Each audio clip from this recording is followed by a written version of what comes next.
Rome did not fall in one night. It faded through tired soldiers, broken promises, frightened cities, and an empire too heavy for its own walls.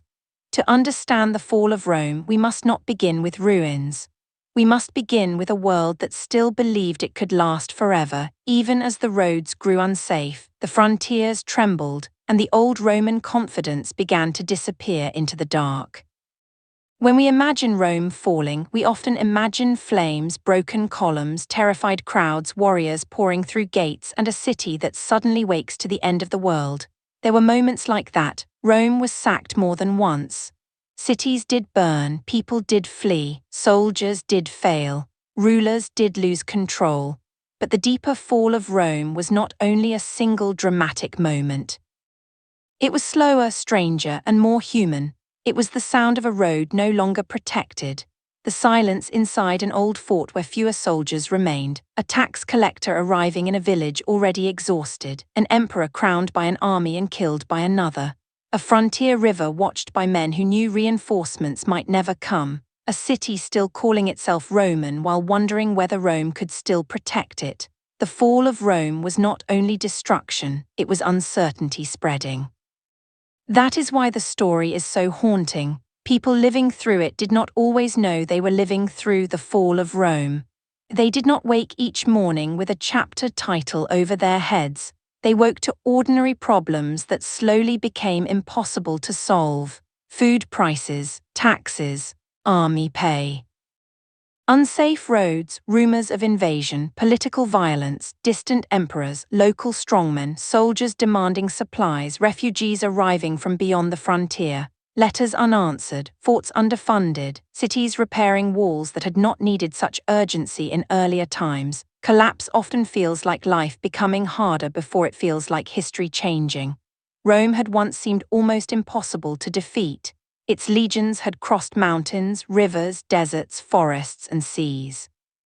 Its roads connected distant provinces. Its laws carried authority across cultures. Its coins moved through markets. Its soldiers stood on frontiers from Britain to the Euphrates, from the Rhine and Danube to the deserts of Africa. Its cities were filled with baths, temples, forums, theatres, amphitheatres, workshops, markets, and homes. Its name had become more than a city.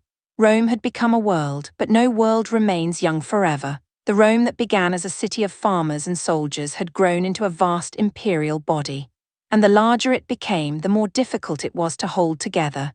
Every frontier needed defense, every army needed pay, every province needed administration. Every emperor needed legitimacy. Every tax burden created resentment. Every civil war weakened the state even when one side won. Every new emergency required money, men, loyalty, and time. At its height, Rome's size looked like strength. In its old age, size became burden. This is the first quiet truth of the fall of Rome. The empire did not collapse because it lacked power. It collapsed in the West partly because it had spent centuries depending on power to solve problems power itself had helped create. Soldiers could defend a frontier, but they could not make politics stable. Taxes could fund armies, but they could also exhaust the people who paid them. Strong emperors could restore order for a time, but every succession risked violence. Forts could watch borders, but borders moved in the minds of the people beyond them. Roads could carry soldiers quickly, but they could also carry bad news. Rome's strength became complicated, and complicated strength is difficult to maintain. To feel this properly, we should not begin with the final emperor. We should begin earlier, when Rome still looked powerful, when its cities still lived, when its roads still functioned, when emperors still spoke of victory, when soldiers still marched beneath the eagle, and when many people still believed the Roman world was permanent. Because the fall of Rome becomes more powerful when we remember that it did not begin as obvious failure. It began inside success. The empire had learned how to rule vast spaces. It had absorbed many peoples. It had turned former enemies into soldiers, citizens, officials, traders, taxpayers, and local elites. It had created a common imperial culture without making every province the same.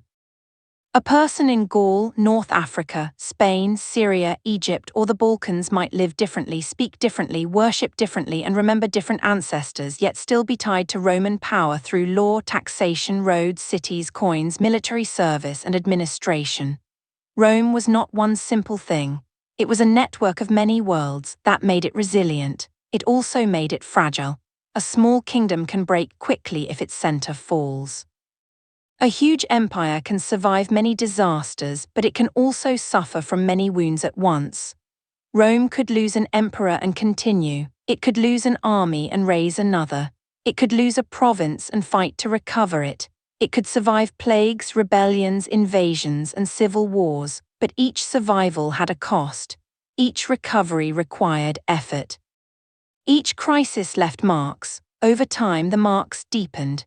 If you enjoy quiet journeys through the past, you can stay with this channel as we continue building a calm library of empires, cities, soldiers, rulers, disasters, and forgotten worlds. For now, let the noise of the present grow distant and walk slowly into the long twilight of Rome. The empire's first great problem was not one enemy, it was pressure from every direction.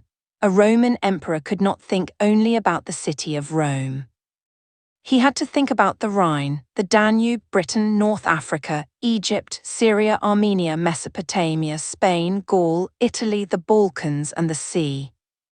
He had to think about armies, grain, taxes, roads, governors, generals, ambitious rivals, frontier peoples, religious tensions, urban crowds, and the loyalty of soldiers who were often far more powerful than any speech in the Senate. The empire was too large for peace to be simple. A frontier could remain quiet for years, then suddenly become urgent. A distant commander could become too popular with his troops. A new emperor might be accepted in one region and rejected in another. A plague could reduce manpower and revenue. A failed harvest could increase local anger. A group beyond the frontier might be pushed by another group farther away, creating movement Rome had not caused but still had to face. One crisis could trigger another. This is how pressure works, not as one blow, as weight. The 3rd century showed Rome how heavy that weight could become. Emperors rose and fell rapidly. Civil wars became frequent. Frontier invasions increased. The army became more central because the empire needed defense constantly, but the army's importance made emperors vulnerable to military loyalty. Soldiers could support rulers, abandon rulers, or create rulers. The throne became dangerous because the sword stood too close to it. A ruler who could not satisfy the army might not last. A ruler who satisfied one army might anger another. A general who defended one frontier might become a rival. A provincial commander with loyal troops could become emperor. The empire needed soldiers to survive, but soldiers could also destabilize the empire. This does not mean ordinary soldiers were villains. Many were simply men trying to live through military service, hoping for pay, food, order, and survival. But collectively, armies had become decisive political forces. When the loyalty of soldiers becomes the foundation of government, government becomes vulnerable to the mood and interests of the military. Rome had always been military, but now military power began to dominate the question of legitimacy. Who had the right to rule? The man accepted by the Senate, the man from the proper family, the man chosen by a previous emperor, the man proclaimed by soldiers on the frontier, the man who could march faster and defeat the others. In periods of stability, these questions could be hidden beneath ceremony. In crisis, they became deadly. The empire did not simply fight barbarians outside its borders. It often fought itself. Roman armies marched against Roman armies. Roman cities opened gates to one claimant and feared another. Resources that could have strengthened frontiers were spent in civil wars. Generals who should have defended borders were pulled into struggles for power. Soldiers who should have guarded rivers were asked to decide imperial politics with their weapons. Civil war is one of the most destructive forms of imperial weakness because it uses the state's strength against itself. When Rome fought an external enemy, even a dangerous enemy, the empire could imagine itself as one body resisting pressure.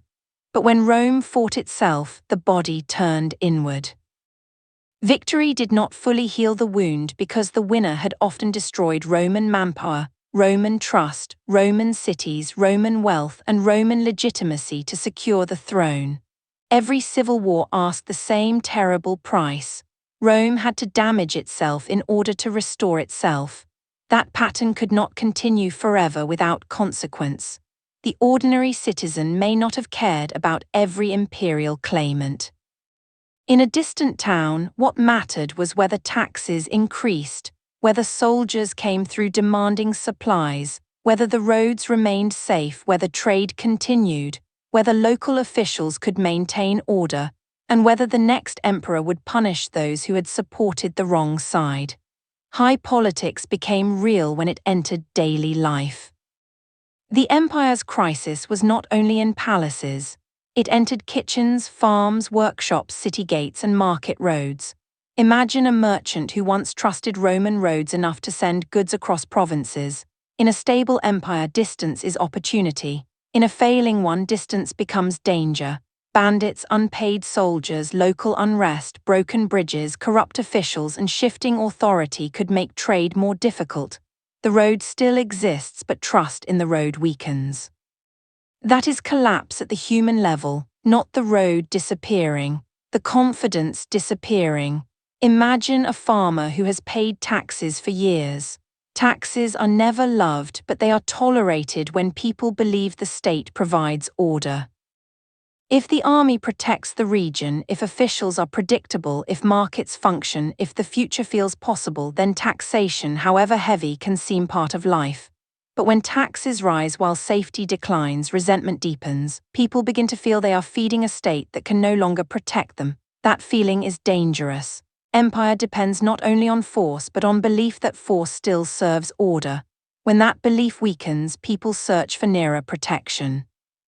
A local landowner, a military commander, a bishop, a fortified town, a barbarian king, a family network, a private patron. The central state becomes less emotionally real when it cannot answer local fear. This is one of the slow ways Rome faded in the West. People did not necessarily stop calling themselves Roman immediately. Many still valued Roman law, language, titles, and customs. But loyalty can become local when survival becomes local. If the emperor is distant and the local strongman protects the village, the local strongman begins to matter more. If the imperial tax collector arrives but the imperial army does not, Rome begins to feel like burden without shelter. A civilization does not fall only when enemies enter. It falls when its own people no longer know whether it can be trusted. The 3rd century crisis shook that trust, yet Rome did not collapse then. This is important. Rome adapted. Strong emperors reformed administration, strengthened military structures, reorganized provinces, and tried to stabilize the state. The empire survived disasters that might have destroyed a weaker system. That survival proves Rome's resilience. But survival through reform often changes the thing being saved. The empire that emerged from crisis was more militarized, more bureaucratic, more heavily taxed, more formally controlled, and more centered on imperial authority than before. It could still be powerful, but it was not simply the same world as the high empire of earlier centuries. The state demanded more because it had to defend more. It organized more because disorder had become dangerous. It taxed more because armies and administration were expensive. The cure kept the empire alive. The cure also made it heavier. This is another quiet truth of decline. Sometimes reforms save a system for a time while adding weight that later generations must carry.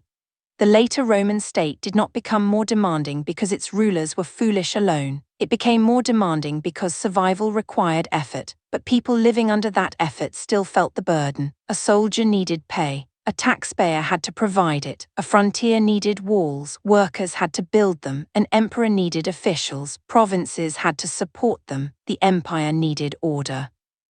Order had a price, and as the price rose, the Roman world began to feel less like the confident civilization of earlier centuries and more like a structure constantly bracing itself against pressure.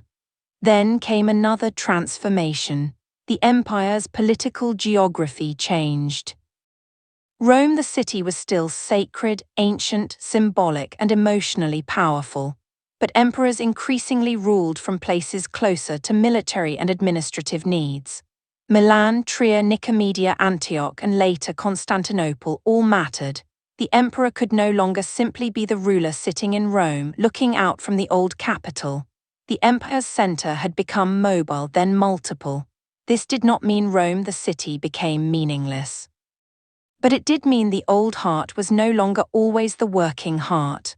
Constantinople, founded as a new imperial capital in the east, would become one of the most important cities in world history. It was Roman, Christian, strategic, wealthy, and positioned between Europe and Asia, the Mediterranean and the Black Sea.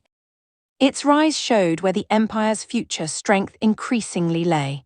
The East had advantages in wealth, urban networks, defensible geography, and strategic position. The West faced deeper vulnerability over time. This matters because the fall of Rome is really the fall of the Western Roman imperial system, not the disappearance of Roman civilization entirely. The Eastern Empire continued for centuries, calling itself Roman long after the last Western emperor had lost power. If we forget this, we misunderstand the story. Rome did not simply die in 476. The West fragmented, the East endured and transformed. But for people living in the Western provinces, that distinction may not have brought comfort. If you lived in Gaul, Spain, Britain, North Africa, or Italy, what mattered was whether the Western imperial state could protect your roads, collect taxes effectively without destroying communities, pay armies, control generals, negotiate with incoming peoples, and maintain political legitimacy. Over time, it struggled. Britain offers one of the haunting examples. Roman Britain had been part of the empire for centuries. Soldiers had built forts, roads, towns, and Hadrian's Wall. Roman culture had taken root in cities, villas, military zones, and administration. But as the Western Empire faced increasing pressure, Britain became harder to hold, troops were withdrawn or lost, local defense became uncertain, imperial authority faded. The island did not suddenly become empty or without society, but the Roman state's presence weakened until it was no longer what it had been. For a person in Britain, Rome's fall may have felt like messages no longer answered, coins becoming scarce, soldiers leaving, local leaders improvising, walls still standing but no longer supported by the old system, the edge of empire becoming a place where people had to survive without the empire. That is one way Rome fell. Not with the Colosseum burning, with a frontier quietly losing connection. In North Africa, the story was different but equally important. North Africa was one of the Western Empire's great sources of grain, wealth, cities, and Christian intellectual life.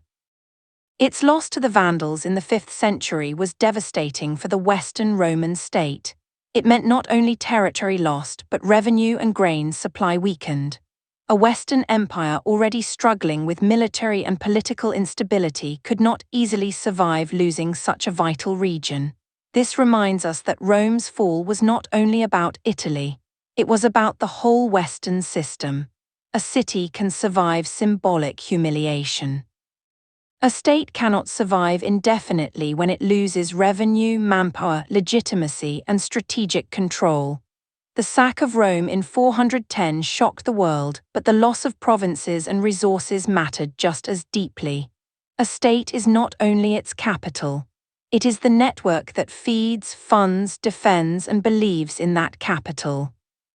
When the network breaks, the capital becomes memory before it becomes ruin. The sack of Rome by Alaric and the Goths in 410 was still one of the great emotional moments of the ancient world. Rome had not been sacked by a foreign enemy for centuries. Even though the city was no longer the practical center of imperial government in the way it once had been, its symbolic power remained enormous. For many, the idea that Rome itself could be entered and plundered was almost unthinkable. The psychological shock mattered. People asked what it meant, some saw divine punishment, Some blamed moral decline, some blamed political failure, some blamed military weakness, some asked whether the old world had ended. The city that had once seemed eternal had been violated. But even then, the world did not end. Rome survived the sack, people continued living. Churches, houses, streets, memories, and institutions remained. The empire continued. This is why the fall of Rome is so difficult to tell as one event. Each dramatic moment feels final, yet history continues afterward. The sack of 410 was a wound, not the last breath. The Western Empire staggered on. That makes the story more haunting, not less. There are endings that happen all at once, and endings that make people live for decades among the signs of ending. Rome's Western fall was the second kind. It kept producing emperors, laws, armies, negotiations, hopes, and ceremonies even as real power shifted away. The forms of empire lasted longer than the strength beneath them. A title can survive after authority weakens. A palace can stand after decisions are made elsewhere. A coin can carry an emperor's image while generals and barbarian kings decide the future. The shell remains before the center is gone. This is why the last Western emperor, Romulus Augustulus, feels almost symbolic beyond his personal importance. His deposition in 476 by Odoacer is often used as the marker for the end of the Western Roman Empire. But by then, much had already happened. The Western Empire had lost territories, authority, and independence. Military strongmen and barbarian leaders had become deeply embedded in Roman politics. The removal of a young emperor did not suddenly cause the fall. It confirmed a transformation already underway. The name Romulus itself is haunting. Romulus, like the legendary founder of Rome.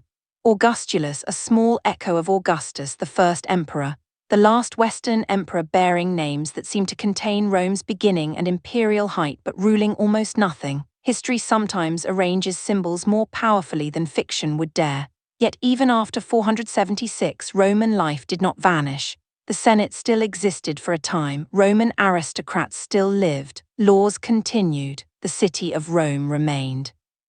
Latin continued. Christianity continued. Roads and aqueducts, though damaged in places, still shaped life. People still imagined themselves within Roman traditions. Odoacer ruled in Italy not simply as a destroyer of Rome, but in many ways as a ruler working within Roman forms. Later, Theodoric the Ostrogoth would also preserve much Roman administration while ruling a post-imperial kingdom. This is essential. The fall of Rome was not the replacement of civilization by darkness overnight. It was transformation, often violent, often frightening, often tragic, but still transformation. The Western Roman imperial state collapsed, but Roman culture, law, Christianity, language, urban memory, aristocratic identity, and administrative habits continued in many forms. The people who lived afterward did not see themselves as characters in an empty, dark age. They lived in a changed world filled with remnants of the old. A Roman road might still lead to market. A Roman wall might still protect a town. A Roman bishop might become a local leader. A Roman landowner might negotiate with a Gothic king. A Roman law might still shape a dispute. A Roman ruin might stand beside a living church. The empire had fallen, but Rome had entered memory, and memory can rule long after armies disappear. This first part of the story is the doorway. It asks us to understand the fall of Rome not as a single attack, but as a long process in which military pressure, political instability, economic burden, administrative transformation, shifting capitals, religious change, frontier migration, and local survival slowly changed the Western world. The fall of Rome was the exhaustion of a system that had once seemed endless. It was not simply that enemies became stronger. It was that Rome became harder to hold together. Its soldiers were brave, but bravery could not solve every problem. Its laws were respected, but law needed force behind it. Its roads were magnificent, but roads needed safety. Its cities were old and proud, but cities needed food. Its emperors claimed authority, but authority needed loyalty. Its people still carried Roman identity, but identity needed protection and belief. Slowly, the links weakened, and when enough links weaken, even a great chain begins to fail. For now, Rome still stands.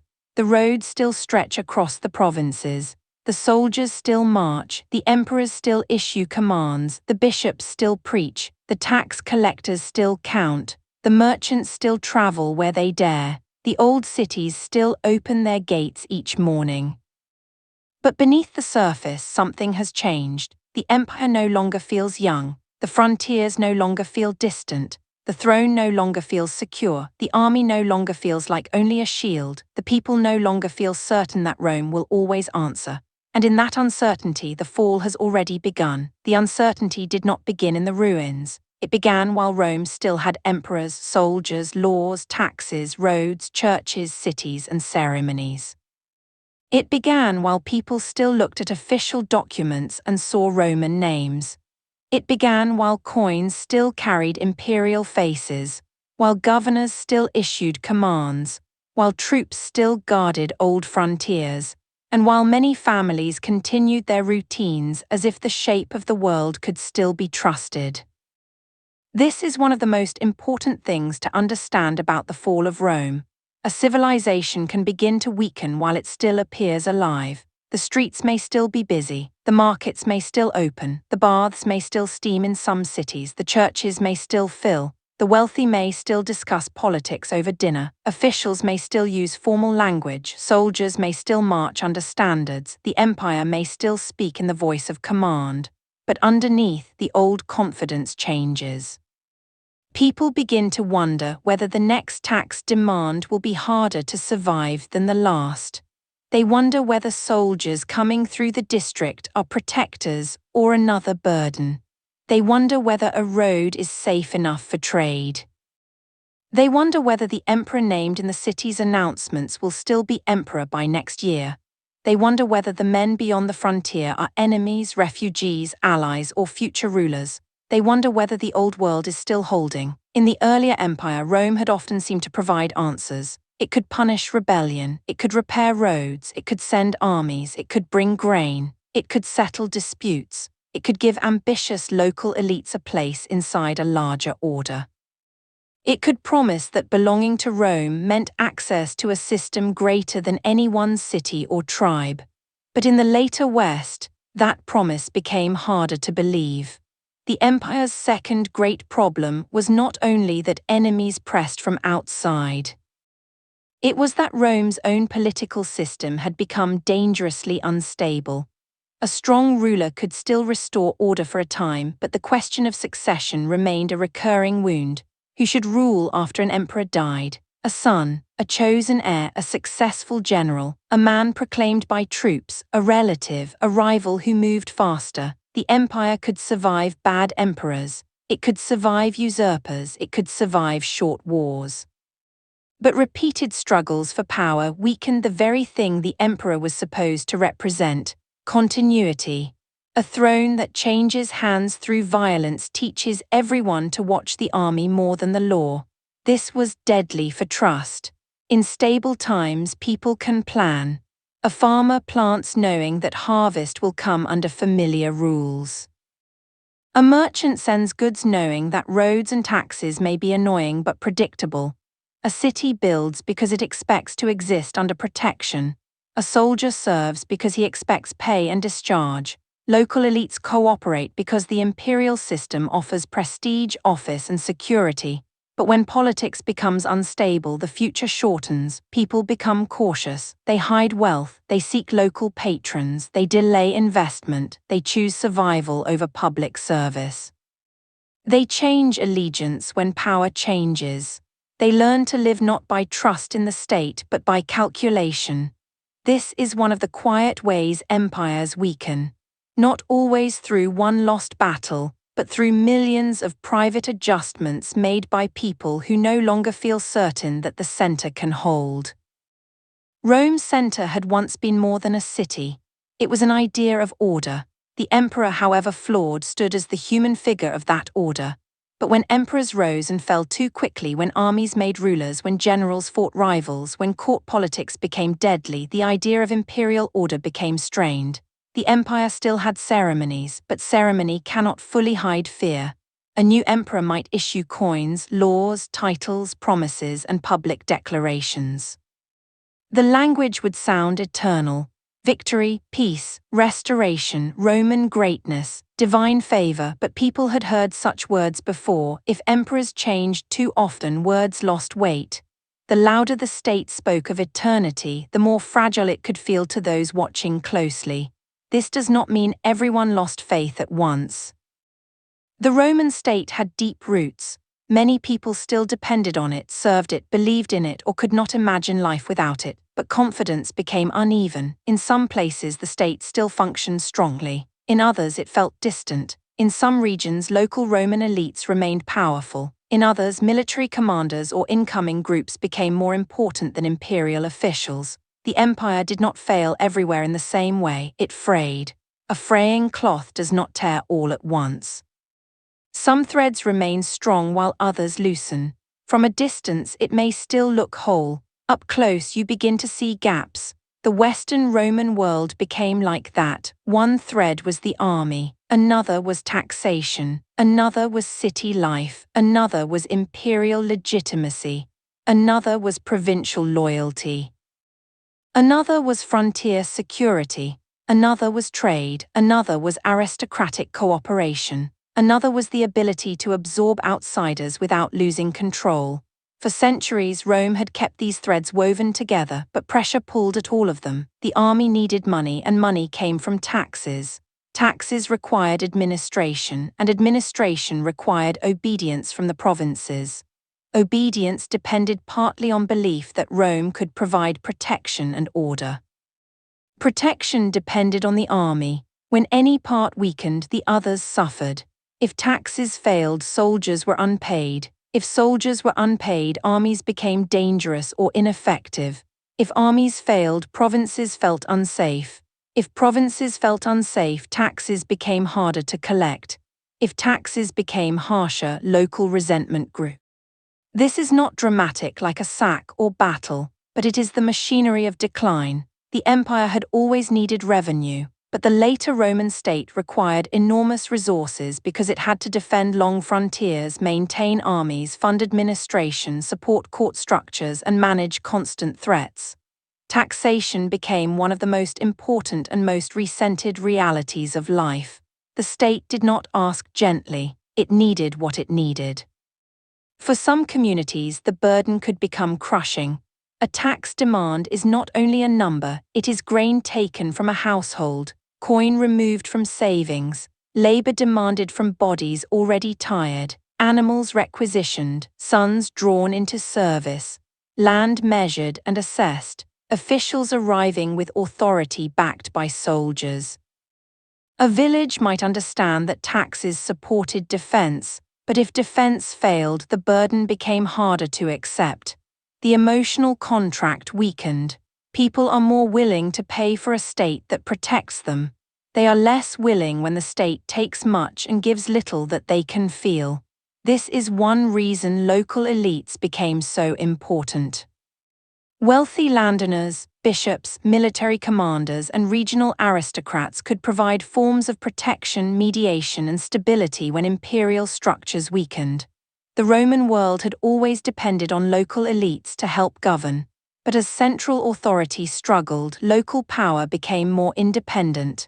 A great landowner might protect tenants better than distant officials could. A bishop might speak for a frightened city. A military commander might control real force in a region. A barbarian king settled inside the empire might become the authority people actually negotiated with. The imperial state did not disappear from imagination, but practical life often turned toward whoever could solve immediate problems.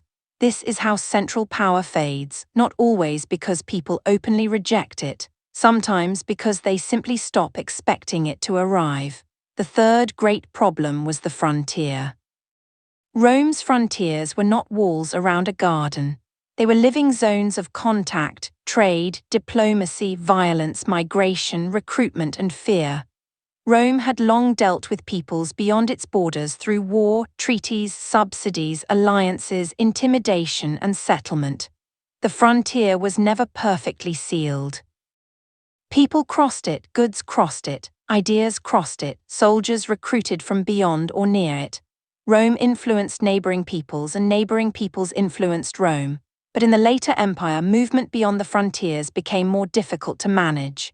Groups moved for many reasons: pressure from other peoples, climate and food stress, political ambition, fear, opportunity, Roman invitation, Roman weakness, or the hope of settlement inside wealthier lands. The word barbarian hides too much. These were not simply faceless destroyers waiting to burn Rome. They were communities with leaders, families, warriors, memories, rivalries, and needs. Some wanted land, some wanted safety, some wanted plunder, some wanted recognition. Some wanted to serve Rome on favorable terms. Some wanted to escape enemies more terrifying than Rome. This matters because the fall of Rome is often told as if outsiders simply attacked a stable civilization from nowhere. The reality was more tangled. Rome had long used outsiders in its armies, it had settled groups, it had negotiated with kings and chiefs, it had turned enemies into allies and allies into soldiers, it had absorbed peoples for centuries. This ability to absorb was one of Rome's strengths. But absorption required confidence, resources, and control. When the empire weakened, the same process became more dangerous. A group admitted into Roman territory could become an ally, or a burden, or a military force with its own leaders, or a desperate population if mistreated, or a future kingdom. The difference often depended on how well Rome managed the relationship. And in the late 4th century, one of the most important failures of management occurred with the Goths. The arrival of Gothic groups across the Danube in the 370s was tied to pressure from the Huns, whose movement into Eastern Europe unsettled peoples beyond Rome's frontier. The Goths who sought refuge inside the empire were not simply invaders in the first moment. Many were fleeing danger and seeking settlement. Rome had a chance to manage their entry, feed them, distribute them, and incorporate them into imperial structures. But corruption, mistreatment, hunger, and mismanagement turned crisis into revolt. This is one of history's bitter patterns. A state faces a difficult but manageable problem. Its own failures make the problem dangerous. The Gothic refugees became desperate, Roman officials exploited them. Food was mishandled, trust broke, violence followed. Soon Rome was not dealing with obedient settlers but with armed revolt inside imperial territory. The disaster reached its terrible climax at Adrianople in 378, where the Eastern Emperor Valens was defeated and killed by Gothic forces. This battle shocked the Roman world. It was not the final fall of the empire, and Rome continued afterward, but Adrianople revealed something frightening. Roman armies could be destroyed by forces that had entered the empire seeking refuge and had become enemies through a mixture of pressure, misrule, and desperation. The emperor himself died in the disaster. The symbolism was immense. Rome was not only threatened beyond the frontier. Rome had failed to manage the frontier's human crisis inside its own lands. The meaning of Adrianople was not that Rome was suddenly powerless. The empire adapted. Later emperors negotiated, recruited, fought, and made settlements, but the battle exposed the changing balance between Rome and the peoples moving around and within its borders. The old confidence that Rome could always absorb outsiders on its own terms was shaken. For ordinary people, such events were not strategic lessons. They were rumors first. News of defeat, news that an emperor had died, news that Gothic warriors were moving, news that soldiers had been lost, news that the old protection was not certain. Rumor is one of the emotional forces of collapse. It travels faster than administration. It grows in fear. It changes shape from town to town. By the time it reaches a village, it may be half true, half terror, but even half-truth can alter behavior. People hide grain, they avoid roads, they repair walls, they seek patrons, they prepare to flee. Fear itself becomes part of history. The fourth great problem was the division and transformation of imperial power. The empire had already become too large and complex for one ruler to manage easily. Sharing power between multiple emperors made practical sense. One ruler could focus on one region, another on another.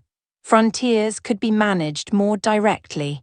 Administration could respond faster. In theory, division was a solution, but solutions can create new problems. When power is shared, unity depends on cooperation, legitimacy, and clear succession. If rulers cooperate, the empire can be stronger. If they compete, division becomes civil war. The Roman Empire experimented with systems of multiple rulers, and sometimes they worked. But the deeper challenge remained: how to keep a vast empire politically unified when military, administrative, and regional needs pulled it in different directions. Over time, the eastern and western halves of the empire developed different strengths and vulnerabilities. The east had wealthier cities, stronger revenue, strategic depth, and eventually Constantinople as a powerful capital. The west had long frontiers, serious military pressures, dependence on key provinces such as North Africa, and increasing difficulty maintaining authority across Gaul, Spain, Britain, and Italy. The two halves remained connected in identity and politics, but their fortunes diverged. This divergence is essential. The Roman Empire did not vanish everywhere. The West weakened, the East endured. A person in Constantinople might see Rome's future differently from someone in a vulnerable Western province. In the East, imperial administration remained stronger. The capital was defensible and wealthy. The state could continue adapting. In the West, imperial authority became more dependent on military strongmen, negotiated settlements, and increasingly fragile control over provinces. The fall of Rome is therefore also a story of imbalance. One half of the Roman world still had enough structure to survive, the other gradually lost the ability to command its own body. Imagine the empire as an old bridge across a wide river. Some arches remain strong, others crack, traffic continues for a while, people still cross, officials still claim the bridge is sound, repairs are made, supports are added, but the pressure is uneven. One side bears storms, the other does not. One arch weakens, then another. The bridge does not disappear all at once, it becomes dangerous before it becomes broken. The Western Empire became dangerous in this way. Its rulers still claimed authority, but often real power belonged to generals. Some of these generals were brilliant, loyal, and necessary. Others were ambitious. Many operated in a world where barbarian federates, Roman troops, court factions, and provincial elites had to be balanced carefully. The emperor's title remained sacred, but military commanders often held the practical force. One of the most powerful figures in the late Western Empire was Stilicho, a general of mixed Roman and Vandal background who served the Western Emperor Honorius. Stilicho's career reveals the complexity of the age. He was not simply Roman or barbarian in a crude sense. He was a Roman commander working inside an empire that depended on men from many backgrounds. He fought to defend the West, managed military threats, and navigated deadly court politics. His eventual execution in 408 weakened the Western Empire at a dangerous moment. This is another pattern in the fall of Rome. The state often destroyed or undermined the very people it needed. Court suspicion, rivalry, ethnic prejudice, political fear, and imperial weakness could remove capable commanders. When trust is low, talent becomes threatening. A strong general can save the state but also frighten the court. If the court kills him, it may feel safer for a moment while becoming weaker in reality. Rome needed strong men. Rome feared strong men. This contradiction haunted the late empire. After Stilicho's death, relations with Gothic forces under Alaric worsened. Rome's politics became increasingly fragile. Negotiations failed, promises were broken, armies moved. Italy itself became vulnerable. The old capital, though no longer the main seat of imperial government, remained symbolically priceless. and in 410 Alaric's Goths entered and sacked Rome. For many contemporaries, the shock was spiritual as much as political. How could Rome be taken? How could the city that had ruled nations be plundered? What did it mean for the Christian empire? What did it mean for the old gods, the new faith, the sins of the people, the fate of the world? The sack did not erase Rome, but it broke an ancient mental barrier. Even if the city had lost practical political centrality, its symbolic fall echoed across the Mediterranean. People who had believed Rome eternal had to accept that its walls could be entered by foreign soldiers. The event became a wound in memory. But again, the deeper story is not only the sack. It is the chain of failures before it: political mistrust, military dependence, failed negotiations, court weakness, frontier pressure, and the inability of the Western state to manage forces inside its own world. Alaric did not appear from nowhere. He was a product of Rome's relationship with Gothic soldiers, settlements, promises, exclusions, and frustrations. He and his followers wanted recognition, security, and position as much as plunder. This does not make the sack gentle. It was a violent event, but it makes it historically deeper. The men who entered Rome were not simply outsiders beyond the Roman world. They had been entangled with it for years. This is what made the late empire so complicated.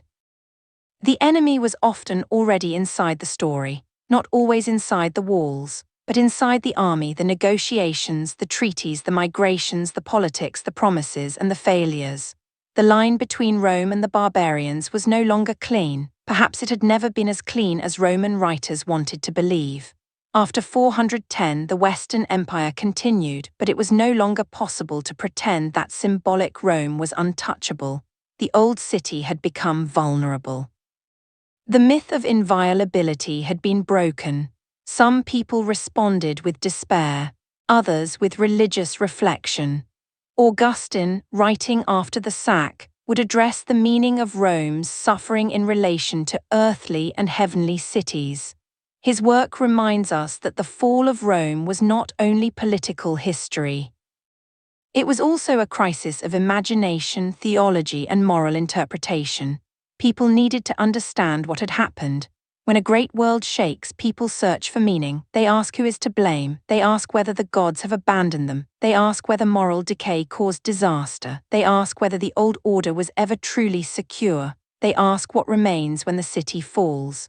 These questions matter because civilizations are held together by stories as much as walls. Rome had told stories about eternity, destiny, divine favor, victory, law, and civilization. The sack of 410 did not end all those stories, but it forced them to change. A city that could be plundered could still be sacred, but not invulnerable. An empire that called itself eternal could continue, but not without doubt. Doubt entered the Roman story, and once doubt enters, it rarely leaves quickly. Still, daily life went on. This is another haunting truth. After great disasters, people continue. They repair doors, search for relatives, rebuild shops, bury the dead, negotiate with new authorities, return to markets, pray, complain, pay taxes if someone still collects them, plant fields if fields remain, teach children. Remember the before. The world after 410 was not empty, it was wounded. In many places, Roman life persisted. Aristocrats still owned estates, bishops became increasingly important leaders, cities continued though some declined, laws were copied, letters were written. People still used Roman categories to understand status and authority, but the Western Empire's ability to control events kept weakening. The fall of Rome was becoming less a fear of the future and more a condition of the present. More regions slipped away from direct imperial control. In Gaul, Spain, and North Africa, groups such as Visigoths, Vandals, Suebi, Burgundians, and others established power in Roman territory. Their kingdoms did not simply erase Roman society. They often ruled over Roman populations, used Roman administration, negotiated with Roman elites, and adopted aspects of Roman political culture. But the existence of these kingdoms showed that the Western emperor no longer commanded the West as earlier emperors had. Roman territory was becoming post-Roman territory while still full of Roman people. This is one reason the fall is so complex. A map may show a province lost, but life inside that region did not instantly become non-Roman. A Roman landowner might now deal with a Gothic ruler. A Roman bishop might negotiate with a Vandal king. A Roman city might preserve Latin inscriptions under new authority. Roman law might continue in modified form. Roman taxes might become royal revenues. Roman soldiers might serve new masters. The empire fell, but its pieces were reused, like stones from an old monument built into later walls. This transformation could be violent or surprisingly continuous depending on place and time. Some regions suffered deeply, others adapted. Some elites lost power. Others kept it by cooperating with new rulers. Some cities declined, others remained important. Christianity provided continuity across political change as bishops and church networks became stabilizing forces in many communities. The church did not cause the fall of Rome in the simple way older arguments sometimes claimed. The relationship between Christianity and Roman power was much more complex. Christianity became part of Roman identity before the Western Empire fell. Christian emperors ruled, Christian soldiers fought, Christian bishops supported, criticized, negotiated with, and sometimes replaced civic authorities. As imperial structures weakened, church structures often remained. In this way, Christianity became one of the vessels through which Roman memory survived. A bishop in a city might become the person people turned to when imperial officials failed. Churches could organize charity, negotiate with invaders, preserve texts, and maintain moral authority. The empire's political body weakened, but its Christian institutions continued to shape the future. Rome was not only falling, it was becoming medieval, slowly, unevenly, through fear, negotiation, adaptation, and memory. This is the second part of the story, the weakening of confidence. We have moved from the general pressure of empire into the more human mechanisms of decline. Unstable politics, heavy taxation, frontier migration, failed management, the rise of military strongmen, the divergence between East and West, the shock of Rome's sack, and the transformation of Roman provinces into new kingdoms.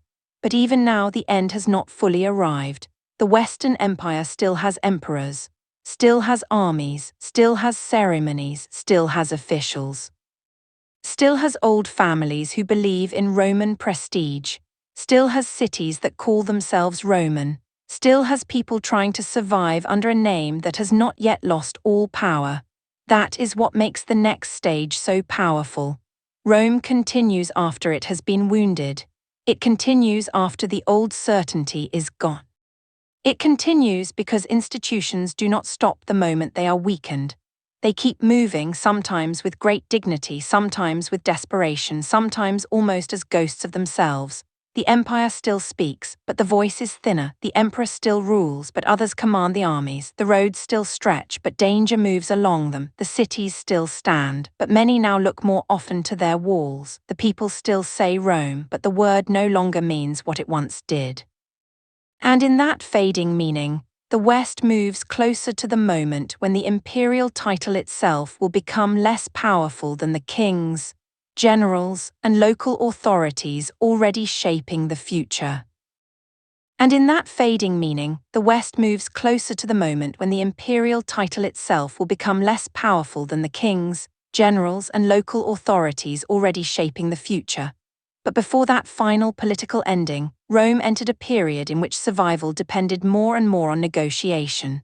This was not the Rome of old triumphal imagination, where conquered kings were paraded through the streets and foreign armies were crushed beneath the certainty of Roman command. This was a later Rome, older and more cautious, still proud, still wealthy in places, still capable of strength, but increasingly forced to bargain with the very peoples it once expected to dominate. To negotiate is not always weakness. Great empires negotiate constantly. Rome had always made treaties, alliances, settlements, and diplomatic arrangements. It had always used foreign soldiers, allied kings, client rulers, and local elites. But in the later West, negotiation began to feel different because Rome was not always negotiating from overwhelming strength. It was often negotiating because it lacked enough soldiers, enough money, enough unity, or enough time to impose its will directly. The language of Roman power continued. But the balance behind it was changing. This is where we must look closely at the people's Rome called barbarians. The word itself comes to us loaded with Roman judgment. It suggests outsiders, roughness, disorder, foreign speech, and a world beyond civilized walls. But if we allow the Roman word to control our imagination completely, we misunderstand the fall of Rome. The Goths, Vandals, Franks, Suebi, Burgundians, Huns, and others were not simply faceless destroyers waiting outside the empire until Rome became weak. They were living societies with their own leaders, families, ambitions, traditions, rivalries, fears, and political choices. Some fought Rome, some served Rome, some wanted Roman titles, some wanted land, some wanted payment. Some wanted safety, some wanted revenge. Some wanted a place inside the empire more than they wanted to destroy it. This is one of the strangest truths of the fall of Rome. Many of the people who helped transform the Western Empire did not begin as simple enemies of Rome.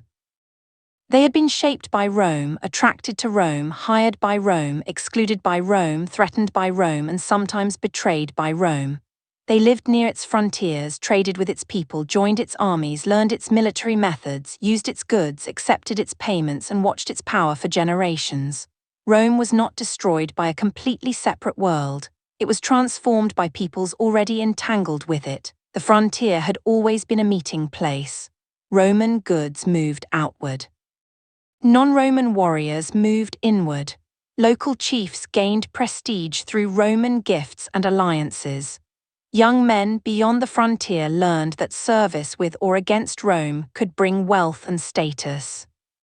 Roman commanders recruited outsiders because they needed manpower and because many frontier peoples had valuable military skills. This meant that the Roman army itself became a place where the boundary between Roman and non-Roman grew less clear. A man might be born outside the empire, serve in Roman forces, receive Roman pay, follow Roman officers, and eventually become part of Roman military politics. Another might be a Gothic leader negotiating with Roman officials while commanding followers who depended on him for survival. Another might serve Rome 1 year, be denied promised rewards, and fight Rome the next. The later empire was full of such complicated loyalties. For people living through the time, identity was not always clean and fixed. A Roman aristocrat might deal with a barbarian general who spoke Latin, held Roman rank, and understood imperial politics. A Gothic warrior might want land inside Roman territory and recognition from a Roman emperor. A Roman army might include large numbers of non-Roman troops. A Roman emperor might depend on a general whose ancestry made court rivals suspicious, but whose ability was necessary for survival. The story becomes less like a wall being breached and more like a fabric being rewoven under stress. But the weaving was often violent. After the sack of Rome in 410, the Western Empire faced an increasingly difficult challenge: how to manage powerful armed groups inside imperial territory while still pretending that the old structure of imperial authority remained intact. The Visigoths, after years of movement and conflict, eventually settled in Gaul and then Spain, forming a kingdom that existed within the former Roman world. The Vandals moved through Gaul and Spain and eventually crossed into North Africa, where they seized one of the Western Empire's richest regions. The Burgundians and Franks also became major powers in Western lands. These kingdoms did not mean Roman life instantly disappeared. They often ruled over Roman populations. They used Roman administrators. They negotiated with Roman elites. They adopted Roman titles and practices. They governed cities that had long histories under Roman rule, but their existence showed that the Western emperor could no longer command the provinces as before. This was the empire becoming plural. Where once one imperial center claimed authority over the western provinces, now multiple powers held real control. Some of them still used Roman language. Some claimed to act with imperial recognition. Some minted coins in imperial names or cooperated with Roman officials. The outward appearance of continuity could be strong, but beneath it power had shifted. A Roman landowner in Gaul might still speak Latin, attend church, read Roman law, and think of himself as part of a Roman world. But now he might pay attention to a Visigothic king. A city in Spain might still have Roman walls and Christian bishops, but new military rulers shaped its future. In North Africa, Roman bishops and communities found themselves under Vandal rule. Roman forms remained, but Roman sovereignty had weakened. This is one of the most important parts of the fall. The Western Empire did not simply collapse into emptiness, it was inherited, and inheritance is not the same as preservation. The new rulers wanted the wealth, prestige, and administrative usefulness of Roman lands, but they also brought their own military followings, political needs, and identities. They had to reward warriors, secure territory, negotiate with Roman elites, and justify rule over populations larger and more settled than their own groups. The result was not pure destruction or pure continuation. It was a layered, unstable transformation. For ordinary people, the change could be frightening but also uneven. Some regions suffered war, plunder, displacement, and violence. Others experienced new rulers but continued many aspects of daily life. The tax collector might change allegiance. The local bishop might remain. The estate might still produce grain. The law might still be cited. The town might still hold markets. The old empire could be gone from the top while much of life below continued in altered form. This makes the fall of Rome harder to imagine but more realistic. A mother still needed to feed her children. A farmer still watched the weather. A merchant still worried about safe roads, a bishop still preached, a soldier still waited for orders, a landowner still negotiated, a craftsman still repaired tools, a child still grew up among ruins that adults remembered as living places. History changed around them, but life demanded continuity. One of the greatest blows to the Western Empire was the Vandal conquest of North Africa. This was not merely a dramatic invasion story. It was a strategic and financial disaster. North Africa had been vital to the Western Roman world for grain, tax revenue, cities, estates, and maritime connections. When the Vandals established their kingdom there, the Western Empire lost access to a region that helped sustain its state and armies. A weakened empire could lose territory and still survive if the lost territory was marginal. North Africa was not marginal. Its loss meant revenue lost, food supply threatened, naval power challenged, and the Western government made poorer at the very moment it needed more resources. The Vandals also developed a naval presence that allowed them to raid across the Mediterranean. This meant the sea itself, once a Roman highway, became less secure. The Mediterranean had once been called Rome's lake in spirit, if not always in phrase. Now its western waters could carry danger. This changed the emotional geography of the empire. A coastline that had once connected could now expose. A port that once welcomed trade could fear sails on the horizon. An island could become vulnerable. Italy itself could no longer assume that distance across water guaranteed safety. The loss of North Africa was therefore not only a province lost on a map, it was a weakening of the Western Empire's bloodstream. Food, money, ships, and confidence all suffered. The Western government tried to recover Africa, but attempts failed. Each failure cost more resources, each failure showed weakness, each failure made recovery harder. This is another pattern of decline. When a state becomes weaker, failed attempts to restore strength can weaken it further. The effort to reverse loss becomes another burden. Rome had once recovered from disasters by raising new armies and continuing, but now the resources to continue were thinner. Meanwhile, the Huns entered the Western story as a force of terror and transformation. They had already pushed other peoples toward Roman borders, helping create the conditions that brought Gothic groups into the empire. Later, under Attila, the Huns became a direct threat to both Eastern and Western Roman worlds. Their power was not simply in battlefield skill, but in mobility, intimidation, alliance networks, and the ability to pressure settled states. Attila's empire was different from Rome. It did not depend on the same city networks, taxation systems, roads, and bureaucratic habits. It was built through a different kind of power, one that could move, threaten, extract tribute, and gather diverse peoples under a dominant leader. To Rome, this was frightening because it did not always respond to Roman methods of control. The Huns unsettled the old balance. They forced migrations. They demanded payments. They threatened cities.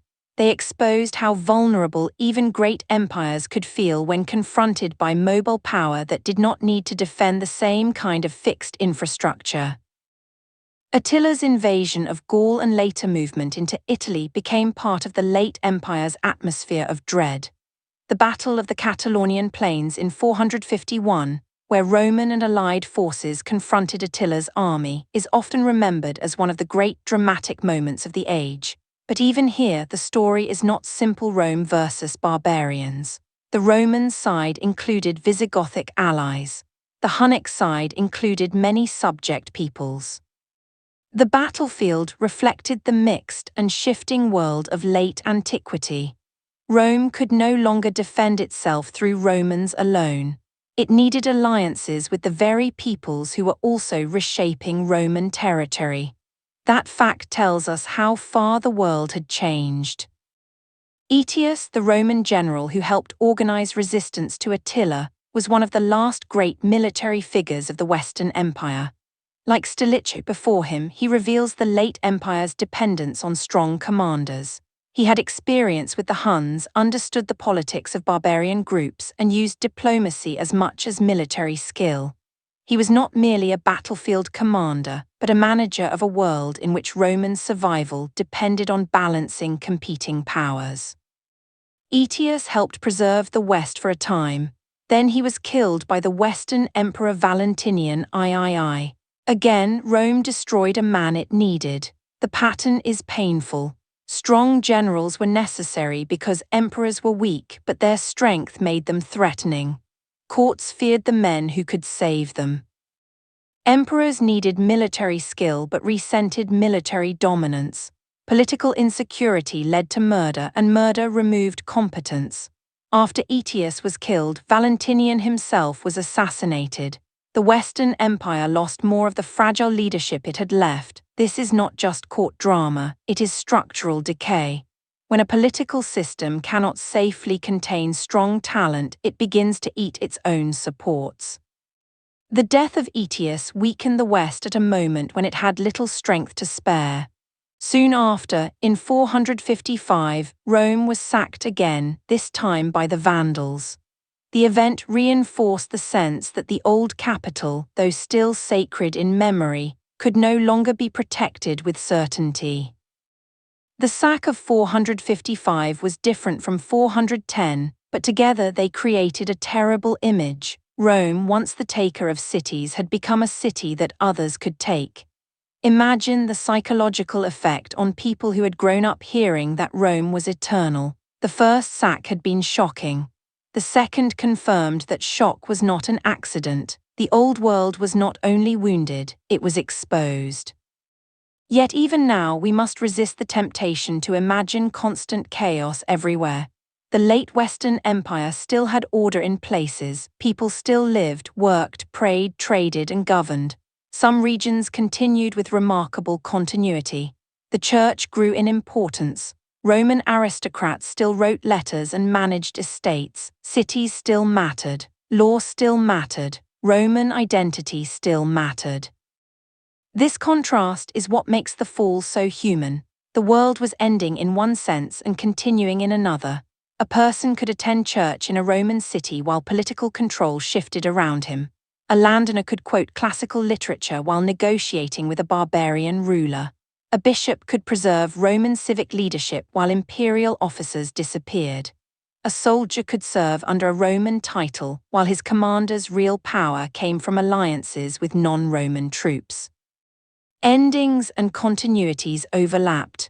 The Western Empire's final decades were therefore not a simple collapse into darkness, but a struggle over who would inherit Roman power. The emperor in the West became increasingly weak, often a figure controlled by military commanders.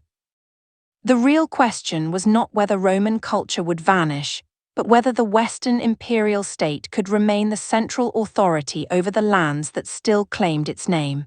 The answer became increasingly no. The emperor's court moved through fear and dependence. Ravenna, with its marshes and defensive advantages, became a key Western imperial residence.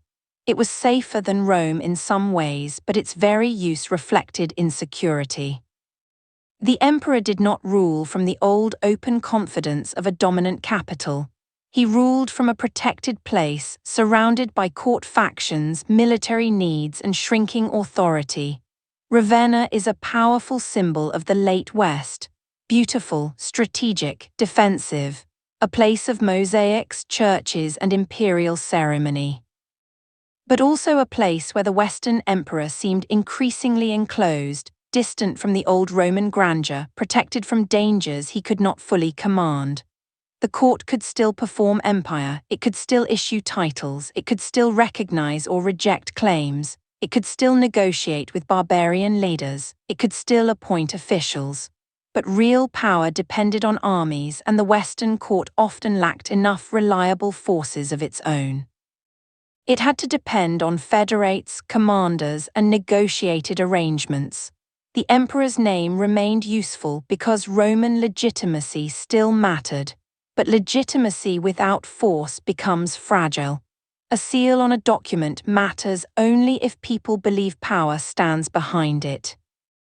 As the West weakened, the Eastern Empire sometimes intervened or influenced Western affairs. Eastern emperors still claimed a larger Roman authority, and the two halves were not completely separate worlds. But the East had its own challenges and priorities. It could not always rescue the West, and sometimes Eastern decisions were shaped by politics, strategy, and self-interest rather than simple imperial unity. The East survived partly because it had stronger resources and a better strategic position. Constantinople was a formidable capital. Eastern tax systems and urban economies remained more resilient. Eastern rulers could pay armies and manage threats more effectively than the West in many periods. This divergence meant that while the Western imperial title faded, Roman imperial power continued elsewhere. This is why it is more accurate to say the Western Empire fell. Rome as an Eastern imperial civilization endured. But the emotional force of Rome fell remains tied to the West because the city of Rome, the Latin-speaking provinces, the old senatorial aristocracy, and the Western imperial line carried immense symbolic weight. The end of the Western emperor felt like the end of the old Roman political world, even though the Roman story continued in Constantinople. By the late 5th century, the Western throne had become almost hollow. Emperors came and went, military commanders dominated, provinces were lost, barbarian kings ruled lands that had once obeyed imperial governors. North Africa was gone, much of Gaul and Spain were under new powers, Britain had slipped away from imperial administration, Italy itself depended on military strongmen, the structure still had a name, but the name was carrying less reality. This is one of the saddest stages of decline. The forms remain after the substance has thinned. People still bow, write, proclaim, issue, stamp, and invoke tradition. But everyone who understands power can feel the difference. They know who controls soldiers. They know who controls grain. They know who can defend a city. They know whose anger matters. They know whose promise can be trusted. The emperor remained sacred in theory. But the soldier, the general, and the king increasingly shaped life in practice. Finally came the year 476. Odoacer, a military leader in Italy, deposed the young Western emperor Romulus Augustulus. Instead of placing another Western emperor on the throne, Odoacer sent the imperial insignia to the Eastern emperor and ruled Italy as king, at least formally acknowledging Eastern imperial authority. This act is often used as the date for the fall of the Western Roman Empire. It is a useful marker, but it was not the whole event. By 476, much of the Western Empire had already been transformed. The deposition of Romulus Augustulus did not cause the collapse of Western authority so much as reveal that the old title was no longer necessary in the same way. Odoacer did not need a puppet emperor to govern. The imperial costume could be sent away. Real power in Italy could be held by a king ruling through a mixture of Roman and military forms. The boy emperor's name made the moment unforgettable. Romulus echoing the founder of Rome, Augustulus the little Augustus. A child carrying the names of Rome's beginning and empire's first princeps, removed not with a cosmic explosion but with political practicality. The symbolism is almost too perfect. The West did not end with a final heroic battle. It ended with an office becoming unnecessary. That is quieter than fire, and perhaps more haunting. A throne becomes empty because power has moved elsewhere. The end of the Western Empire was therefore not only an invasion, it was a transfer of reality.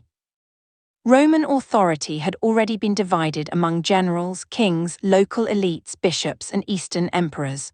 The final Western emperor had little independent power. His removal marked the point at which the old imperial form no longer held enough weight to preserve itself. But the morning after 476, people still woke up. This must be remembered. The sun rose over Italy. Markets opened, fields needed work, churches held services, Roman senators still existed.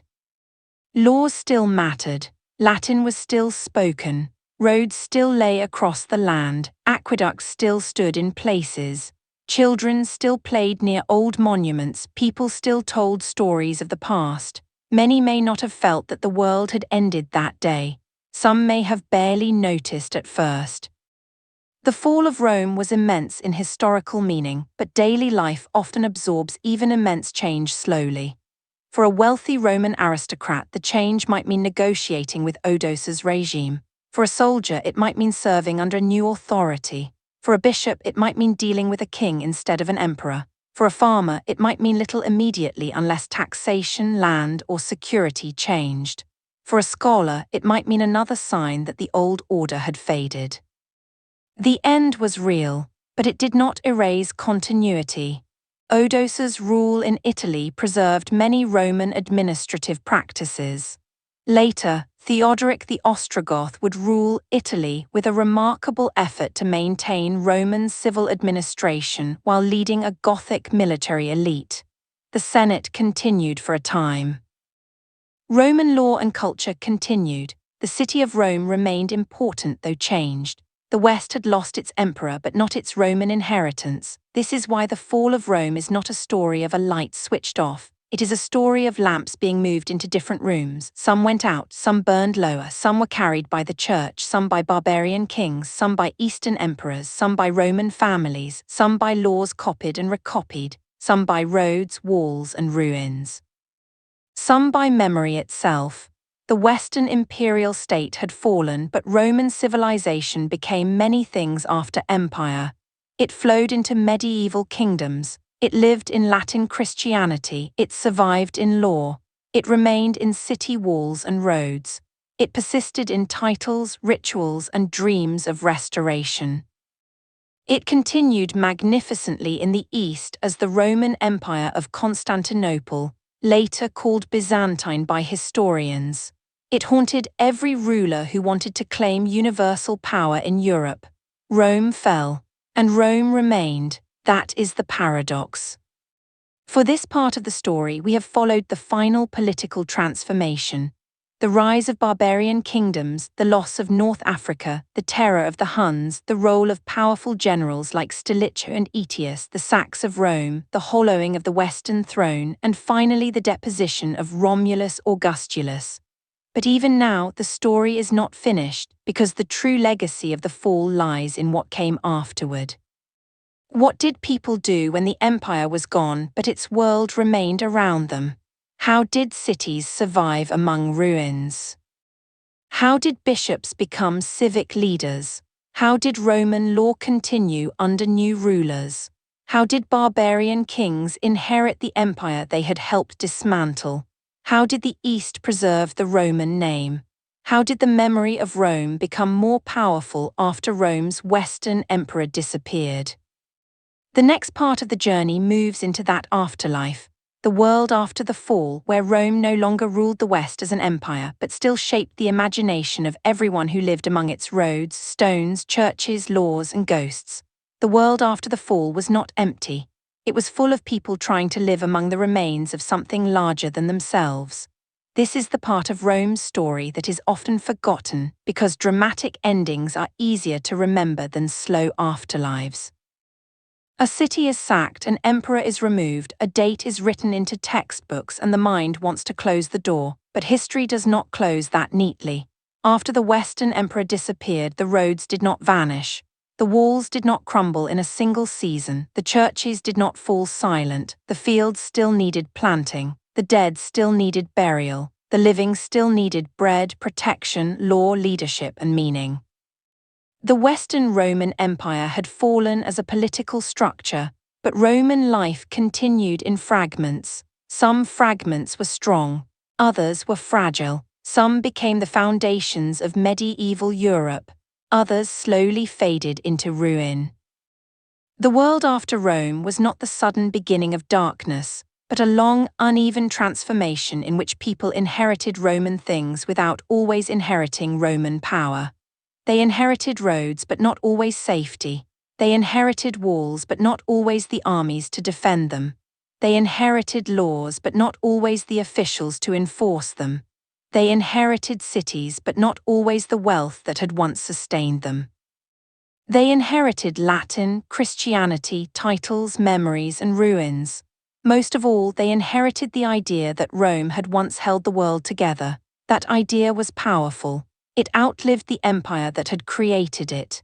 In Italy, after Romulus Augustulus was removed, Odoacer ruled as king. He did not pretend that Roman civilization had to be erased. He worked within many Roman forms because those forms still had value. Roman aristocrats still mattered. Roman administration still mattered. The Senate still had prestige. Landowners still governed estates. Bishops still led communities. The name of the Eastern Emperor still carried legitimacy. A ruler in Italy could not simply ignore the Roman world and expect to govern smoothly. This tells us something important about conquest and inheritance.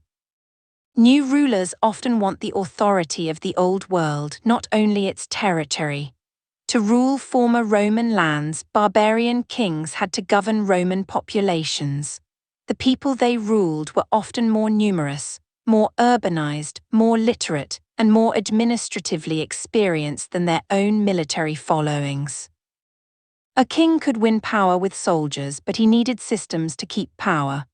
Roman tax habits, legal habits, land records, city institutions, bishops, and aristocratic networks were difficult to replace, so they were often used. Rome's empire fell in the West, but Roman expertise remained useful. That usefulness gave Roman identity a strange afterlife.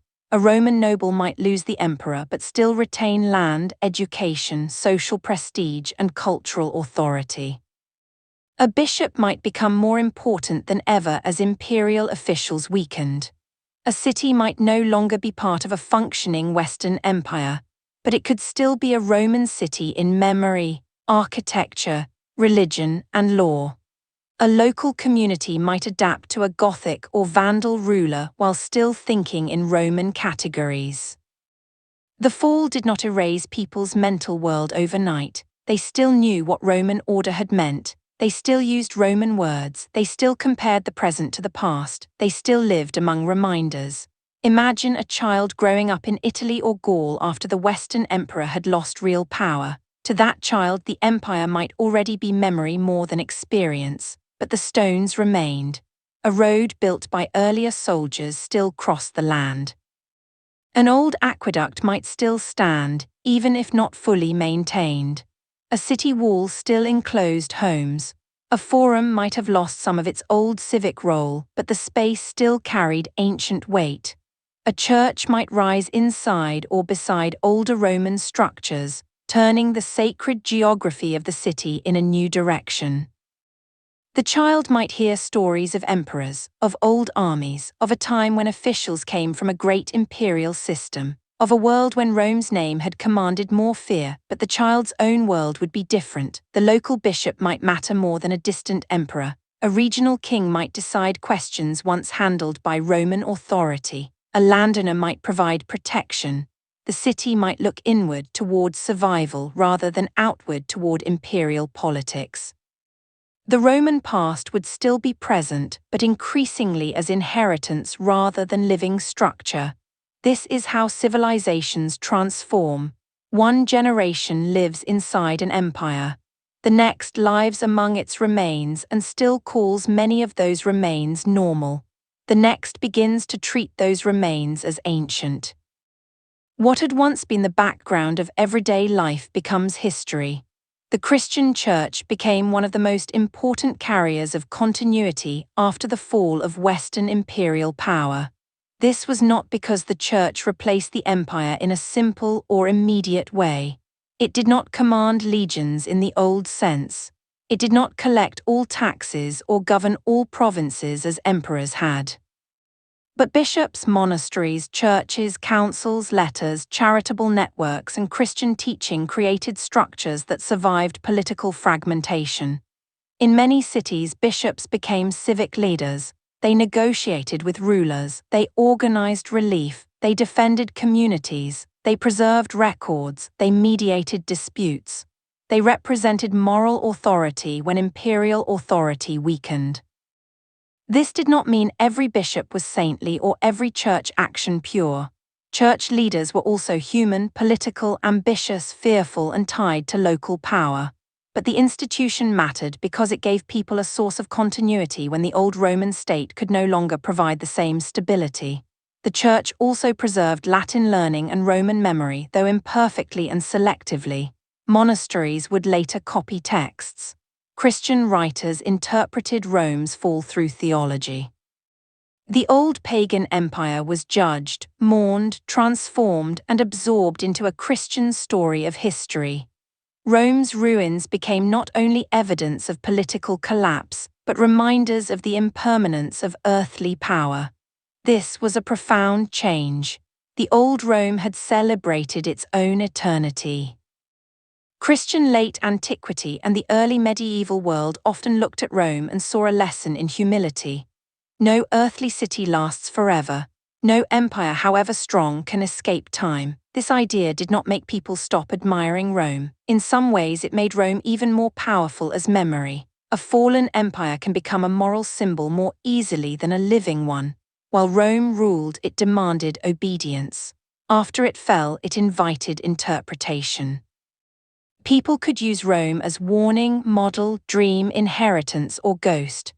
The post-Roman kingdoms did this constantly, even when they were ruled by peoples once considered outsiders by Rome. The Visigoths, Ostrogoths, Franks, Vandals, Burgundians, and others did not simply stand outside Roman influence. They ruled in Roman lands over Roman populations, often using Roman titles, laws, administrators, and religious debates. Their kings had to decide how much Roman culture to preserve, how to balance their warrior elites with Roman aristocrats, how to manage religious difference, and how to claim legitimacy in a world where Rome still meant civilization. The Ostrogothic kingdom of Theodoric in Italy is especially revealing. Theodoric, who had spent time in Constantinople and understood Roman political culture, ruled Italy in a way that tried to preserve many Roman institutions while maintaining Gothic military power. Roman civilians and Gothic warriors occupied different roles within the kingdom. The Senate still had a place. Roman administrators served. Buildings were repaired. The old city of Rome remained honored. Ravenna became a brilliant capital with art, ceremony, and administration. This was not the Roman Empire restored, but it was not simple barbarian destruction either. It was a new political form wearing Roman garments. Theodoric's Italy shows how strong Roman prestige remained even after the Western emperor had disappeared. A successful ruler did not need to demolish Roman order to prove himself, he could claim to protect it. In doing so, he gained legitimacy over Roman populations and presented himself as a guardian of civilization rather than only a conqueror. This pattern would appear again and again. New rulers wanted Rome's authority. They wanted its titles, its law, its buildings, its language, its religious status, its memory. The empire was gone in the West, but its symbolic capital remained enormous. In Gaul, the Franks eventually became one of the most important heirs of the post-Roman world. Their rise was not immediate replacement of Rome, but gradual expansion within a landscape shaped by Roman administration, Christianity, and local aristocracies. The conversion of Clovis to Catholic Christianity helped connect Frankish kingship with the Gallo-Roman Christian population and bishops. This was politically powerful because religion, identity, and legitimacy were deeply connected. A king who shared the faith of many Roman subjects could present himself not merely as a foreign ruler, but as a protector of the Christian order. Here again, Rome's afterlife moved through the church. The Frankish world would later become central to medieval Europe, and eventually the memory of Rome would be revived in the title of emperor under Charlemagne. That later event shows how Rome's shadow stretched far beyond its political fall. Even centuries later, rulers wanted to be connected to Rome because Rome remained the greatest language of universal authority available in the West. The empire had fallen, but the dream of empire survived. In Spain, the Visigothic kingdom also ruled over a Romanized population and gradually adapted to Roman and Christian forms. Law codes, councils, bishops, and royal authority blended Roman and Gothic elements. In North Africa, the Vandal kingdom ruled a deeply Roman and Christian region, though religious conflict between Arian Vandal rulers and Catholic Roman populations created serious tensions. In Britain, the collapse of Roman administration created a different path, with local post-Roman leaders, incoming Anglo-Saxon groups, and a more severe break from some aspects of Roman urban life. Each region had its own fall. This is crucial. There was not one post-Roman experience. Italy was not Gaul, Gaul was not Britain, Britain was not North Africa, North Africa was not Spain. The Western Empire had been one political structure, but its afterlife was regional. Some places preserved Roman habits strongly, others changed more radically, some cities remained active, others declined. Some elites adapted under new kings, others disappeared, some roads continued to matter, others became less maintained, some aqueducts still worked, others broke, some local communities remained deeply tied to Roman memory, others moved into new identities more quickly. The fall of Rome was therefore not one darkness spreading evenly. It was a twilight with many shades. In some places the lights burned longer, in others they faded quickly, in others they changed color. The cities of the Western Roman world reveal this transformation vividly. Roman civilization had been deeply urban. Cities were centers of administration, taxation, elite life, religion, trade, entertainment, and identity. But after the Western Empire weakened, many cities changed. Some shrank, some fortified themselves. Some lost population, public buildings were reused, forums became less central, amphitheaters were abandoned, quarried, or turned to other purposes. Temples had already been closed or transformed in the Christian Empire. Churches became more important urban centers. The city did not always die, but the meaning of the city changed. A Roman forum had once represented civic life, legal business, political display, and elite ambition. A Christian cathedral or basilica increasingly became the heart of urban identity. Bishops replaced some roles once held by civic magistrates. Charity, relics, saints, processions, and church calendars reshaped public life. The old Roman city of statues, baths, forums, temples, theatres, and games became a more Christian city of churches, bishops, relics, and sacred memory. This transformation began before the fall and continued after it. Rome did not become medieval by accident, it became medieval through many small replacements. A temple closed, a church built, a bath no longer repaired, a wall strengthened, a forum reused, a bishop negotiating where a governor once commanded. A saint's tomb drawing pilgrims where an imperial monument once drew admiration. A city can remain in place while its soul changes. The same was true of the countryside. Large estates had long been important in the Roman world, and in the late Empire, powerful landowners often became even more significant. As central authority weakened, rural populations might depend more on local landlords for protection and livelihood. Some free peasants became tied more closely to estates through debt, taxation, legal restrictions, and economic pressure. The roots of medieval rural society grew partly from these late Roman conditions. Again, there was no single sudden break. The medieval world was not born from nothing after Rome died. It grew inside late Rome. That is one of the most important ideas in this entire story. The fall of Rome was also the birth of something else, and that something else had already begun before the fall was complete. The late Roman world contained the seeds of medieval Europe: Christian authority, fortified cities, powerful bishops, rural dependency, barbarian kingship, Roman law transformed, regional identities, weakened urban civic institutions, and the memory of empire as a sacred inheritance. People living through it may have felt lost, but they were also creating the future, not intentionally as a grand project, simply by surviving. Survival is one of history's greatest creative forces. A community repairs what it can, uses what it inherits, accepts the ruler who can protect it, keeps the law that still works, prays to the God it trusts, builds with stones taken from older monuments, teaches children the language it still speaks, adapts rituals to new realities. This is how the post-Roman world formed, one decision at a time, one compromise at a time. One broken aqueduct, one repaired wall, one copied manuscript, one negotiated treaty, one marriage alliance, one bishop's letter, one king's law code, one veteran's memory, one abandoned road slowly covered by grass. The Eastern Roman Empire watched this transformation from a different position.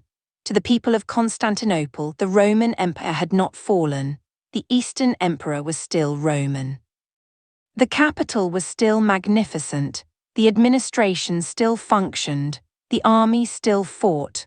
The law still carried imperial authority. The emperor still stood as God's chosen ruler on earth in Christian imperial ideology. The East looked westward not as a world after Rome, but as a Roman world struggling with lost territories and barbarian kingdoms that might one day be recovered. This difference matters deeply. The phrase fall of Rome is mostly Western. From the Eastern perspective, Rome continued. Constantinople became the living heir of Roman imperial power. Its walls, wealth, strategic location, and administrative strength allowed it to survive crises that destroyed the Western imperial line. It preserved Roman law, Greek learning, Christian theology, imperial ceremony, and military traditions across centuries. Later historians call it Byzantine, but its people called themselves Romans. This means that Rome's fall was also Rome's migration. The old capital lost its central place. The Western emperor disappeared, but Roman imperial identity lived on in the East. The story of Byzantium is not a side note, it is the continuation of the Roman story under new conditions, and that is why the next natural journey after the fall of Rome is Byzantium, the empire that refused to die. But in the Western lands, the absence of the emperor created a powerful hunger for legitimacy. Kings ruled, but many still wanted Roman recognition. The Eastern emperor's approval mattered. Roman titles mattered, the Senate's memory mattered, the city of Rome mattered, the church in Rome increasingly mattered. Over time, the Bishop of Rome, later known as the Pope, became one of the most important figures in the Western Christian world. partly because Rome's old imperial aura remained attached to the city.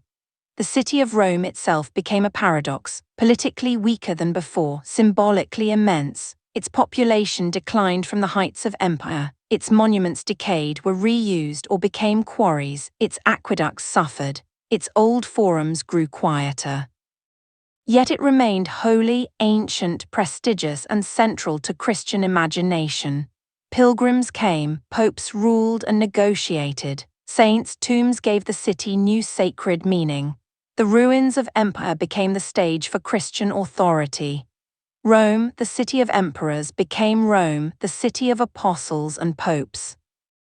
This transformation is one of the deepest afterlives of the fall. The empire's capital became a spiritual capital. The memory of imperial Rome did not disappear. It was baptized, reinterpreted, contested, and preserved beneath Christian meaning. The ruins reminded people of earthly greatness. The churches pointed toward heavenly order. The city itself became a lesson in both glory and humility. A visitor in the early medieval centuries might walk among broken columns and living churches, seeing both the remains of the old empire and the power of the new faith. Stone from pagan monuments might appear in Christian buildings. Ancient spaces might be repurposed. The past was not only remembered, it was physically reused. This reuse tells us how practical and symbolic the post-Roman world was. People needed building materials, they also needed meaning. A fallen column could become part of a church. A Roman road could carry pilgrims instead of legions. A city wall built for imperial defense could protect a medieval community. A law written under emperors could shape disputes under kings. A Latin text copied by monks could carry ancient voices into futures those authors never imagined. Rome became less a state than a reservoir. The post-Roman world drew from that reservoir constantly, sometimes with reverence, sometimes with confusion, sometimes with ambition, sometimes simply because the stones were there. For ordinary people, the afterlife of Rome may have felt less like a grand civilizational transformation and more like life among old things. A farmer might plow near broken pottery from an earlier settlement. A shepherd might guide animals along a road built by soldiers centuries before. A child might play in the shadow of a wall whose builders were forgotten. A monk might copy words from a Roman author in a quiet room while outside political power belonged to a king whose ancestors had once been beyond the frontier. This is the softness after collapse, not peace exactly. The post-Roman world had violence, disease, poverty, war, and fear. But the drama of imperial fall gave way to the slower rhythms of memory. The empire was no longer falling. It had fallen. Now people had to live with what remained. This is why the legacy of Rome is not only about ruins. Ruins are visible, but continuity can be less visible. Roman law influenced later legal systems.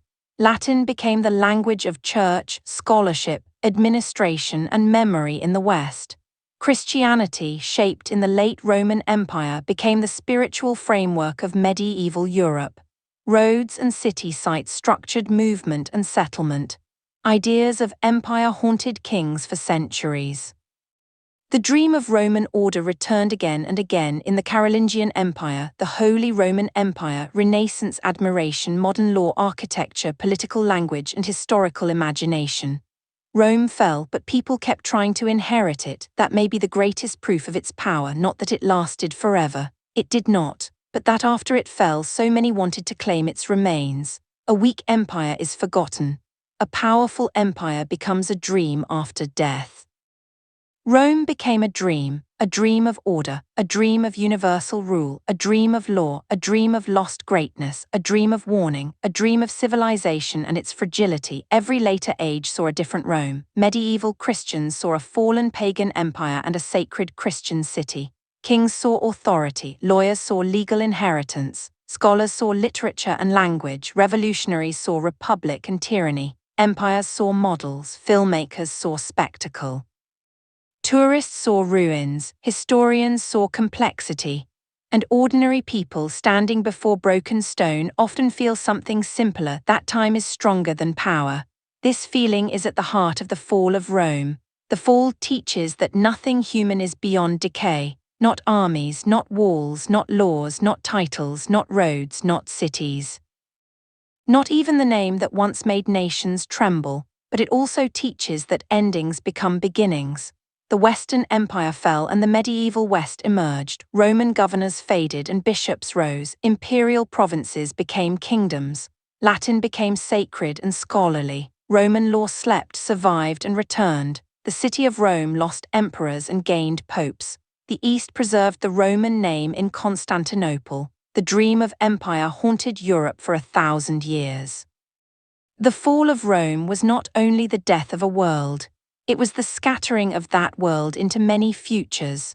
That is why we should not imagine the post-Roman centuries as empty darkness. They were difficult, uneven, and often violent, but they were also creative. People made new forms from old material. They adapted Roman inheritance to new realities. They preserved what they could, forgot what they could not use, and transformed what no longer fit. Civilization did not end, it changed shape, and yet loss remains loss. We should not soften the grief too much. Many people did suffer as Roman order weakened, cities declined, trade networks shrank in some regions. Literacy became more limited in parts of the West, public infrastructure deteriorated, security became more local. War and political fragmentation affected ordinary lives. The old Mediterranean unity weakened. People who had depended on imperial systems often faced uncertainty. Transformation can be creative and painful at the same time. That is the honest balance. The fall of Rome was not the end of all light. But it was the end of a certain kind of light. The light of a single Western imperial structure claiming to hold vast lands together under Roman authority. The light of roads guarded by one state, the light of cities tied to a shared imperial administration.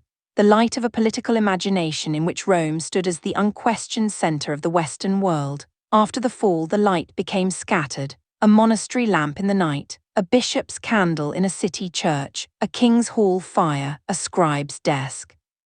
A farmer's hearth beside an old road, a mosaic glittering in Ravenna, a law book copied in a quiet room, a golden dome in Constantinople, small lights, many lights, no longer one imperial sun. This is the world after Rome. And as we move toward the final reflection, we begin to see the fall not only as a collapse, but as a haunting transformation of memory itself. Rome became more than an empire. It became the measure by which later people judged greatness, failure, order, ruin, and ambition. Its fall remained a warning, its survival in fragments remained a promise, and its roads, long after the legions were gone, still seemed to lead somewhere deeper than geography. They led into memory. They led into memory. And memory, after Rome, became one of the strongest forces in the world that followed.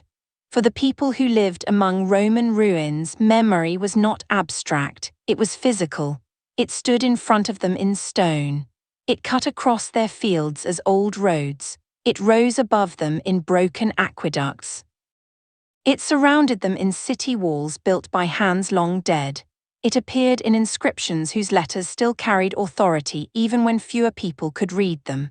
It lived in laws copied by clerks, in church Latin spoken by priests, in stories told by elders, and in the heavy silence of buildings that had once been filled with crowds. Rome had fallen in the West, but it remained impossible to ignore. A fallen empire leaves behind more than ruins, it leaves behind habits. It leaves behind expectations, it leaves behind measures of greatness. It leaves behind questions that later generations cannot stop asking. What made Rome so powerful? Why did it fall? Could it have been saved? Was its collapse punishment, fate, exhaustion, bad leadership, moral decay, economic pressure, military failure, or simply time? Every age after Rome answered differently, but every answer proved that Rome still mattered. The first people to inherit the Western Roman world did not think of themselves as living in a clean new age. They often lived inside layers. A Gothic king might rule from a former Roman city. A Roman aristocrat might serve a non-Roman ruler. A bishop might preserve civic life in a town whose imperial officials were gone. A peasant might plough land that had once supplied Roman taxes and now supported a local lord. A monk might copy a Latin text from a pagan author while praying in a Christian monastery. A soldier might guard a wall built by the empire but under a king instead of an emperor. Everything was changing, but nothing was entirely new. This is one reason the phrase Dark Ages can mislead. The early medieval centuries were difficult in many parts of the West. Some cities shrank, long-distance trade weakened in places, public infrastructure declined, literacy became more restricted, political authority fragmented, violence and insecurity were real. But people did not simply fall into darkness. They adapted, they preserved, they built new institutions from old materials. They created kingdoms, laws, churches, monasteries, villages, military networks, and new identities. The light changed. It did not disappear. A Roman forum might no longer function as it once had, but a church nearby might become the center of community life. An old bath complex might fall out of use, but its stones might be reused in a wall. A city that had lost imperial officials might still have a bishop. A road that once carried tax wagons and soldiers might now carry pilgrims, merchants, messengers, or refugees. Latin no longer sounded everywhere as a language of empire, but it became the language of worship, learning, law, and sacred memory in the West. Rome became less political and more spiritual, legal, cultural, and symbolic. This transformation is one of the most important legacies of the fall. When the Western Empire was alive, Rome was a ruling structure. After its fall, Rome became an inheritance that different groups could claim. The Church claimed Roman universality in spiritual form. Kings claimed Roman titles or Roman styles of rule. Scholars claimed Roman literature. Lawyers claimed Roman law, cities claimed Roman origins, emperors in Constantinople claimed Roman continuity. Later Western rulers claimed Roman restoration. Rome no longer had one owner. That made it even more powerful. A living empire has borders. A memory can travel anywhere. In Constantinople, the Roman Empire continued, though modern historians often call it Byzantine. Its people did not think of themselves as Byzantines in the way the word is now used. They were Romans. Their emperor was Roman, their law was Roman. Their imperial tradition was Roman, even as their language, culture, military, and religious world changed over time. This Eastern continuation is essential because it prevents us from making the fall of Rome too simple. The West fell, the East endured, and because the East endured, Rome did not become only a ruin, it remained a living imperial reality for centuries. Constantinople carried the Roman name through wars with Persians, Arabs, Bulgars, Slavs, Turks, Crusaders, and many others. Its walls protected a capital that became a bridge between ancient and medieval worlds. Its scholars preserved texts. Its emperors issued laws.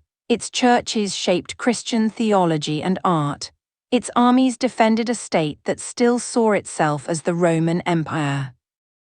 For the people of Constantinople, 476 was not the end of Rome. It was a Western problem.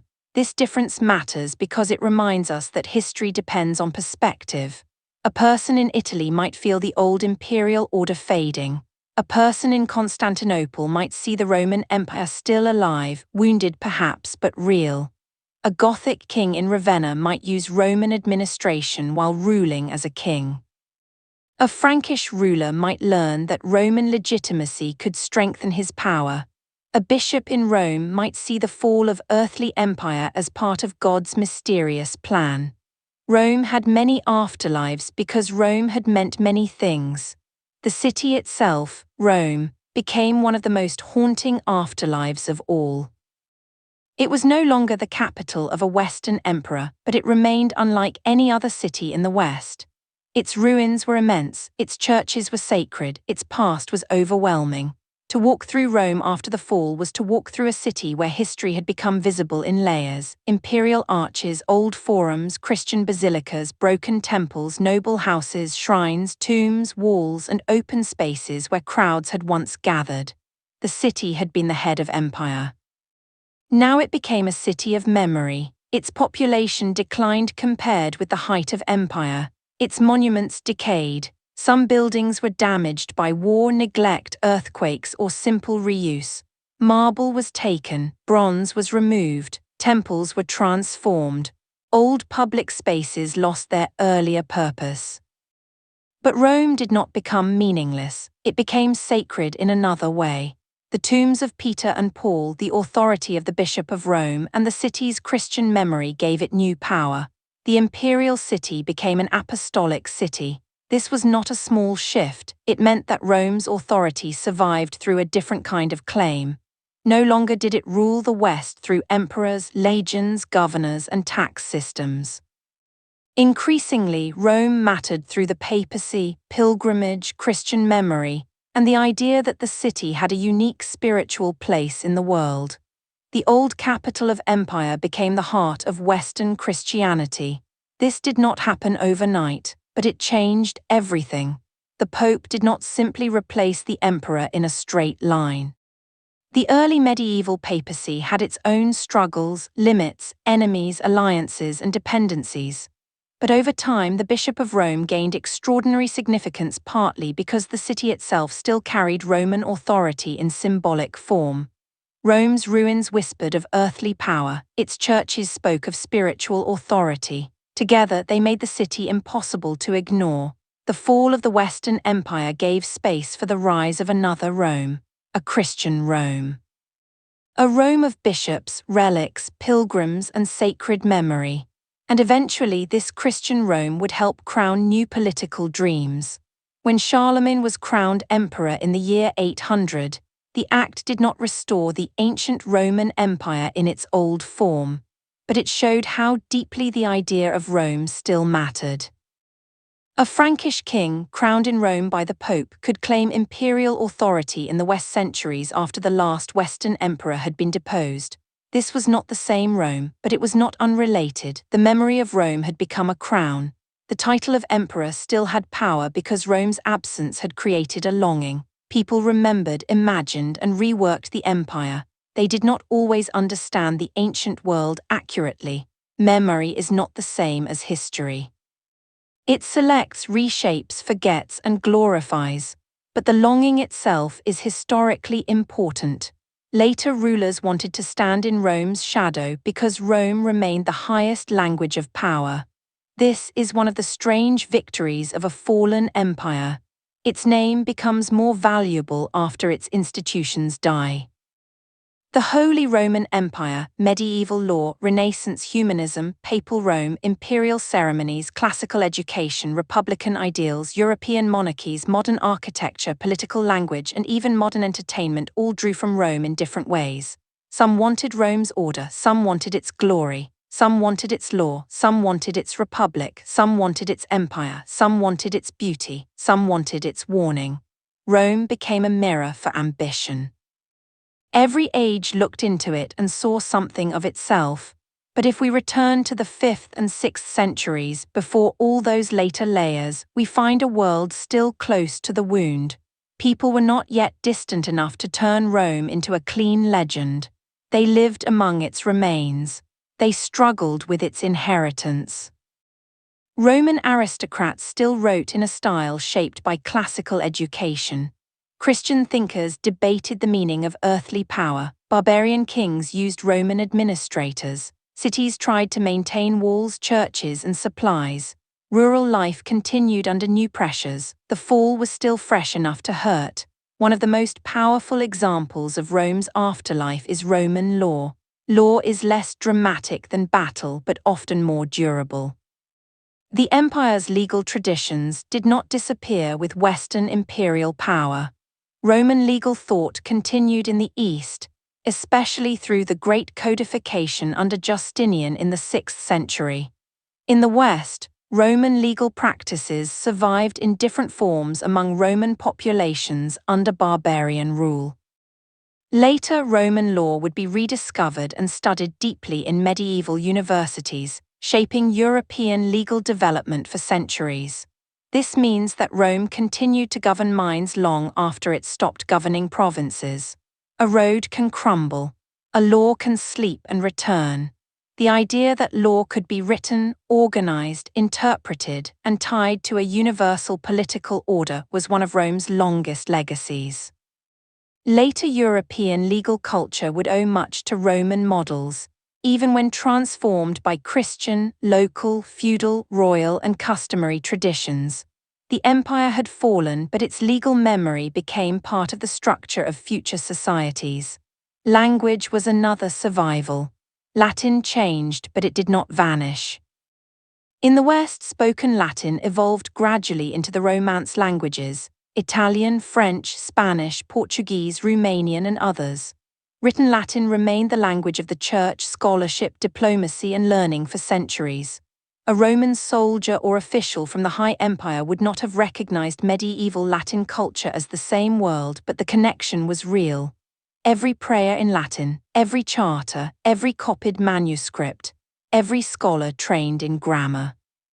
Every legal phrase preserved from Roman tradition, all carried fragments of the old empire forward. The fall of Rome did not silence Latin, it scattered it into the foundations of Europe.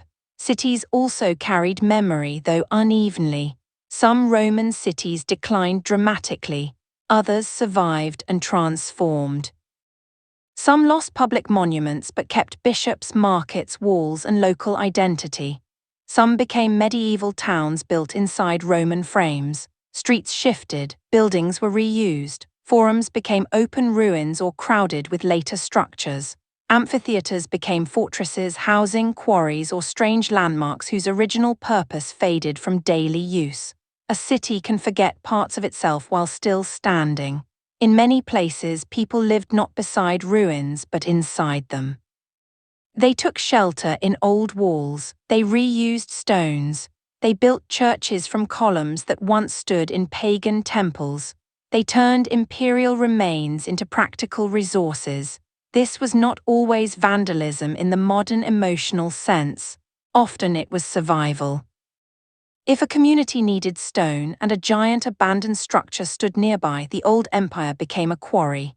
Later ages might mourn what was lost, but people living then needed walls, churches, houses, and defenses more than untouched monuments. The dead empire fed the living world. That image is harsh but true. Rome's stones became medieval stones, its roads became local paths, its laws became later laws, its language became new languages, its empire became a dream of empire. Its church became a world-shaping institution, its ruins became warnings, its fall became a story every generation retold. But the afterlife of Rome was not only in preservation, it was also in absence. People noticed what was no longer possible. A broken aqueduct reminded a city of lost engineering capacity or lost public maintenance. An abandoned road reminded travelers of a time when movement had been safer. A ruined bath complex reminded communities of an older civic culture. A depopulated town reminded landowners of vanished prosperity. A collapsed bridge made absence physical. The absence of Rome was often as powerful as its survival. People could feel what had been lost because the remains were so large. A small kingdom that falls leaves little trace. A great empire leaves spaces too large for its heirs to fill immediately. The post-Roman West inherited infrastructure, expectations, and memories that often exceeded its resources. This created a feeling of living after greatness. The past looked enormous. The present felt smaller. This mood appears in many post-imperial worlds. People measure themselves against ruins and feel both pride and melancholy. The early medieval West often lived with that sensation. It did not mean people were passive or inferior. They built new cultures of great depth, but the Roman past was so massive that it became a constant companion. Even when people did not fully understand it, they knew it had been large. The ruins taught scale. A broken aqueduct crossing a valley told the eye that earlier people had commanded labor and knowledge beyond ordinary village life. A city wall told of fear and protection. An amphitheater told of crowds and spectacles no longer present. A road running straight across land told of a state that had once cared about movement across distance. The world after Rome was full of these silent teachers. And yet, for many ordinary people, daily life may have become more local. If long-distance trade weakened in some regions, if roads became less safe, if cities shrank, if taxes changed, if central administration weakened, then people's horizons narrowed. The village, estate, monastery, town, bishop, local lord, or king became more immediate than a distant universal empire. Life was still connected to broader networks, but differently. The old Mediterranean unity weakened. This was one of the deepest losses. The Roman Empire had made the Mediterranean a connected political and economic world in a way that was never simple, but deeply consequential. Grain, oil, wine, pottery, soldiers, officials, letters, merchants, pilgrims, and ideas moved across sea routes and roads. After the Western fall, some of those networks continued, but others weakened or became fragmented. The Mediterranean did not stop connecting people, but political unity across it was broken. North Africa, Italy, Gaul, Spain, and the Eastern Mediterranean no longer belonged to one Western imperial system. The sea became divided among kingdoms, empires, pirates, traders, and later new powers. A world that had once been held together by Roman state structures became more regional. Regional life could be rich, but the old scale was gone.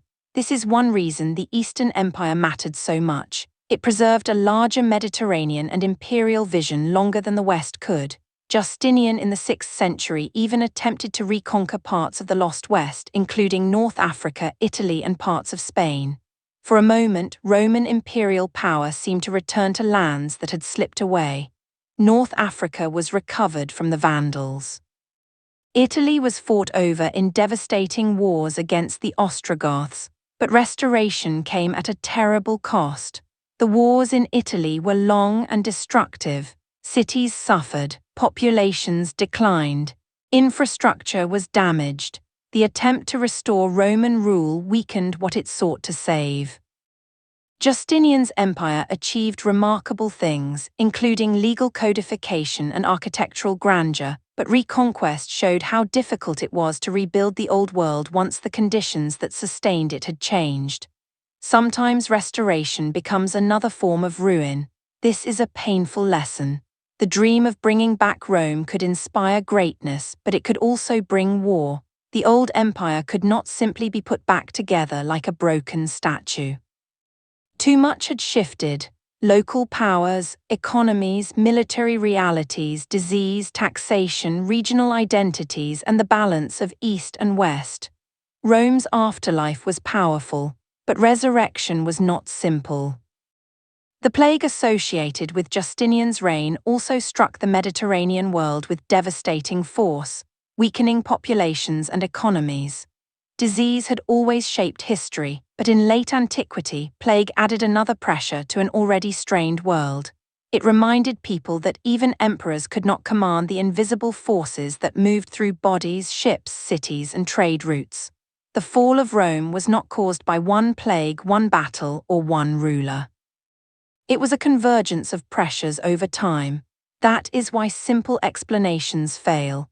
People have blamed moral decay, Christianity, barbarian invasion, taxation, slavery, lead poisoning, military weakness, climate change, disease, political corruption, economic collapse, and many other causes.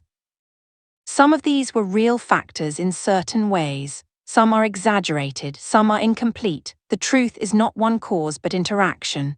Rome fell in the West because many systems strained together: military, political, fiscal, social, environmental, religious, and regional.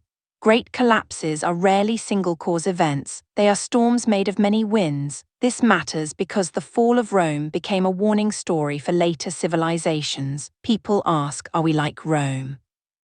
They ask because Rome represents the fear that greatness can decay from within. be pressured from without, and still not understand itself until too late.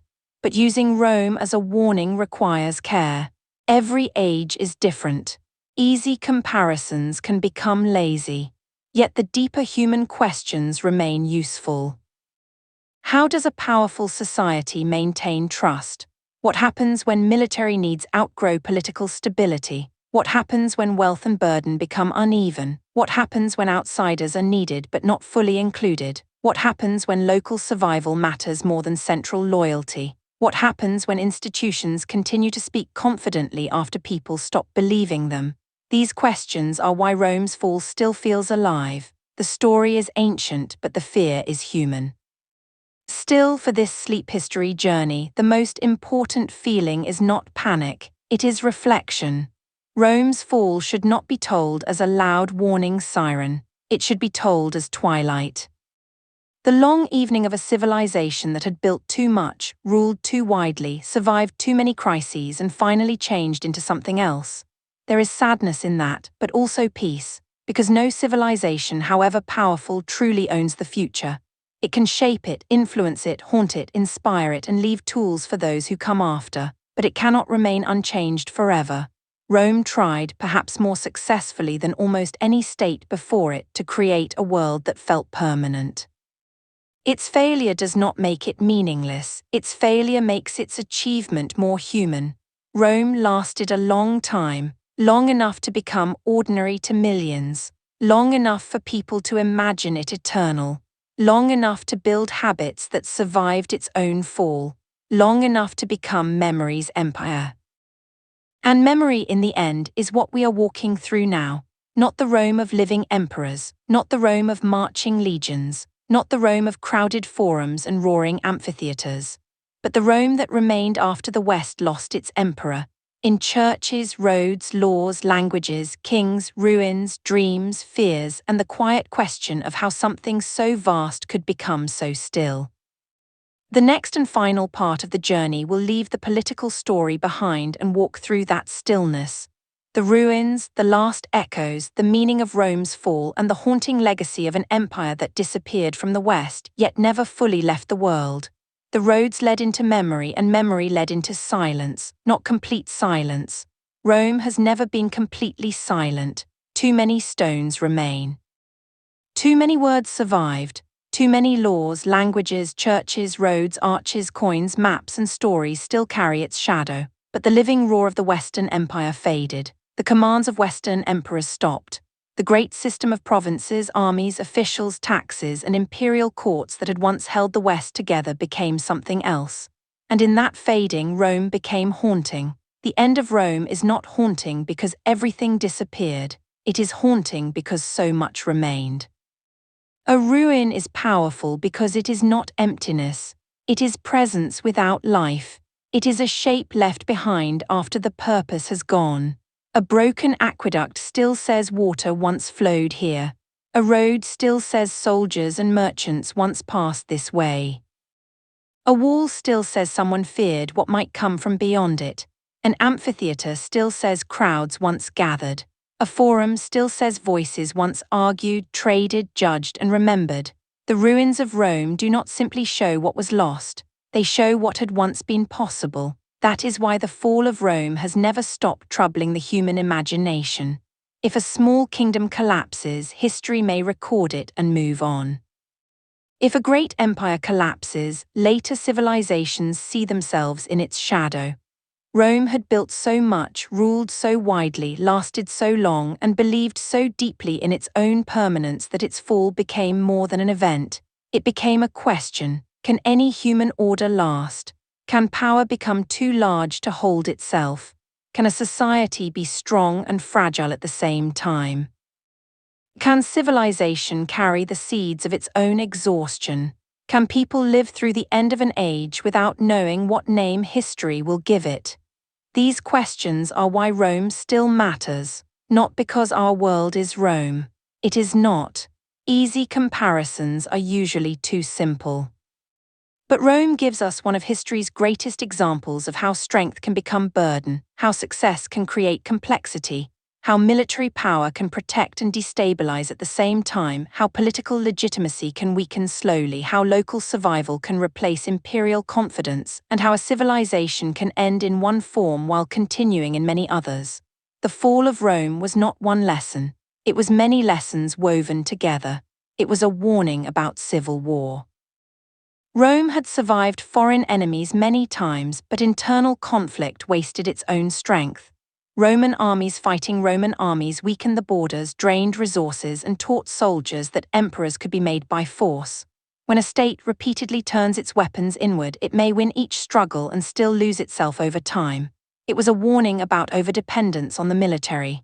Rome needed soldiers to defend its frontiers, secure its roads, suppress rebellions, and protect its rulers.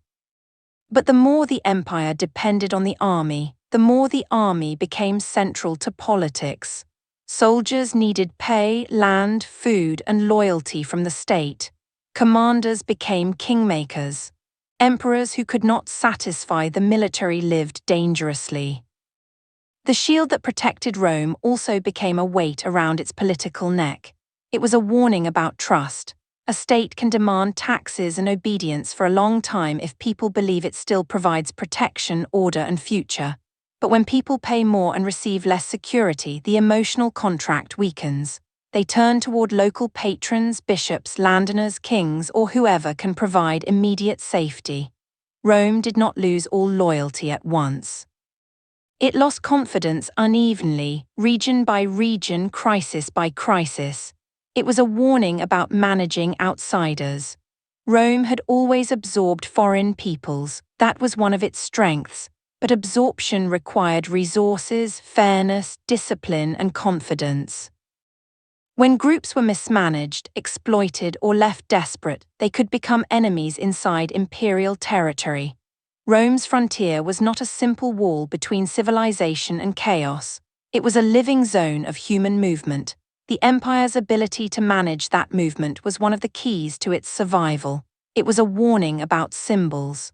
Rome, the city, remained symbolically immense long after its practical political role had changed. The sack of Rome in 410 shocked people not because the entire empire ended that day, but because a mental boundary had been broken. The city that seemed untouchable had been touched. Symbols do not feed armies, but they feed belief. When great symbols are wounded, people begin to wonder what else can fail. It was also a lesson in continuity. The fall of Rome did not erase Roman civilization. Latin survived, Roman law survived, Christianity shaped within the empire survived and expanded, cities survived in changed forms, roads survived, aristocratic families survived in places, bishops became leaders, Eastern Rome endured in Constantinople, barbarian kings inherited Roman administration. Later rulers dreamed of Roman titles, the old empire fragmented but its pieces entered the future. This is perhaps the deepest truth. Rome fell, but it did not vanish. The West lost its emperor, but not its memory. Its political structure broke, but its cultural afterlife grew larger. Its roads carried new travelers, its laws slept and returned. Its language changed into new tongues. Its capital became a sacred city. Its Eastern Empire continued under another sky. Its ruins became teachers. The fall of Rome is therefore not only a tragedy, it is also a transformation so vast that the word fall can barely contain it. But there was tragedy. We should not soften the story until it becomes only a graceful transition. People suffered, cities were sacked, families fled, armies failed, provinces were lost, taxes crushed many, local violence increased in places, trade weakened in some regions. Public works decayed, political authority fractured. Communities that had lived for generations under imperial assumptions had to face a world where protection was less certain. For a person living through these changes, the fall could be frightening, confusing, and deeply personal. A road once safe became risky. A town once confident repaired its walls. A soldier once paid by Rome served a new ruler. A landowner once loyal to the emperor negotiated with a Gothic king. A bishop stood before frightened citizens and became their spokesman. A merchant heard that ships from Africa were no longer reliable. A family listened for news from a frontier where no help came. A child grew up hearing that the world used to be larger. That sentence may be the most human expression of Rome's fall. The world used to be larger, not because the earth changed, but because the network of trust changed. The empire had made distance feel connected. Roads, coins, laws, armies, ports, and officials had tied far places into one political imagination. When that network weakened, people's lives became more local. The horizon came closer. The village, the estate, the town wall, the bishop, the local king, the nearby strongman mattered more than the distant emperor. The world shrank, and yet in memory Rome grew. This is one of history's strange balances. As living Roman authority declined in the West, the idea of Rome became more powerful. People looked back. They reused Roman titles. They copied Roman texts. They prayed in a language shaped by Roman history. They built churches among Roman stones. They told stories of Roman greatness. They wondered why it had ended. They tried again and again to revive it or claim it. The empire died as a government in the West. It survived as a longing for order, a longing for unity, a longing for law, a longing for greatness. A longing for a world that seemed from later centuries to have been more complete than the present. Of course, memory can lie gently. It can make the past look cleaner than it was. Rome was never peaceful for everyone. Its order rested on conquest, slavery, taxation, hierarchy, and military force. Its roads carried merchants and soldiers. Its laws protected some and oppressed others. Its peace was often built after violence. Its glory had shadows, but nostalgia often forgets shadows. The ruins look beautiful when the suffering has faded. That is why a truthful memory of Rome must hold both, the grandeur and the cost, the aqueduct and the slave labor, the road and the marching army, the law and the punishment, the city and the taxes, the soldiers' discipline and the civilians' fear. The empire's unity and the conquered people's loss.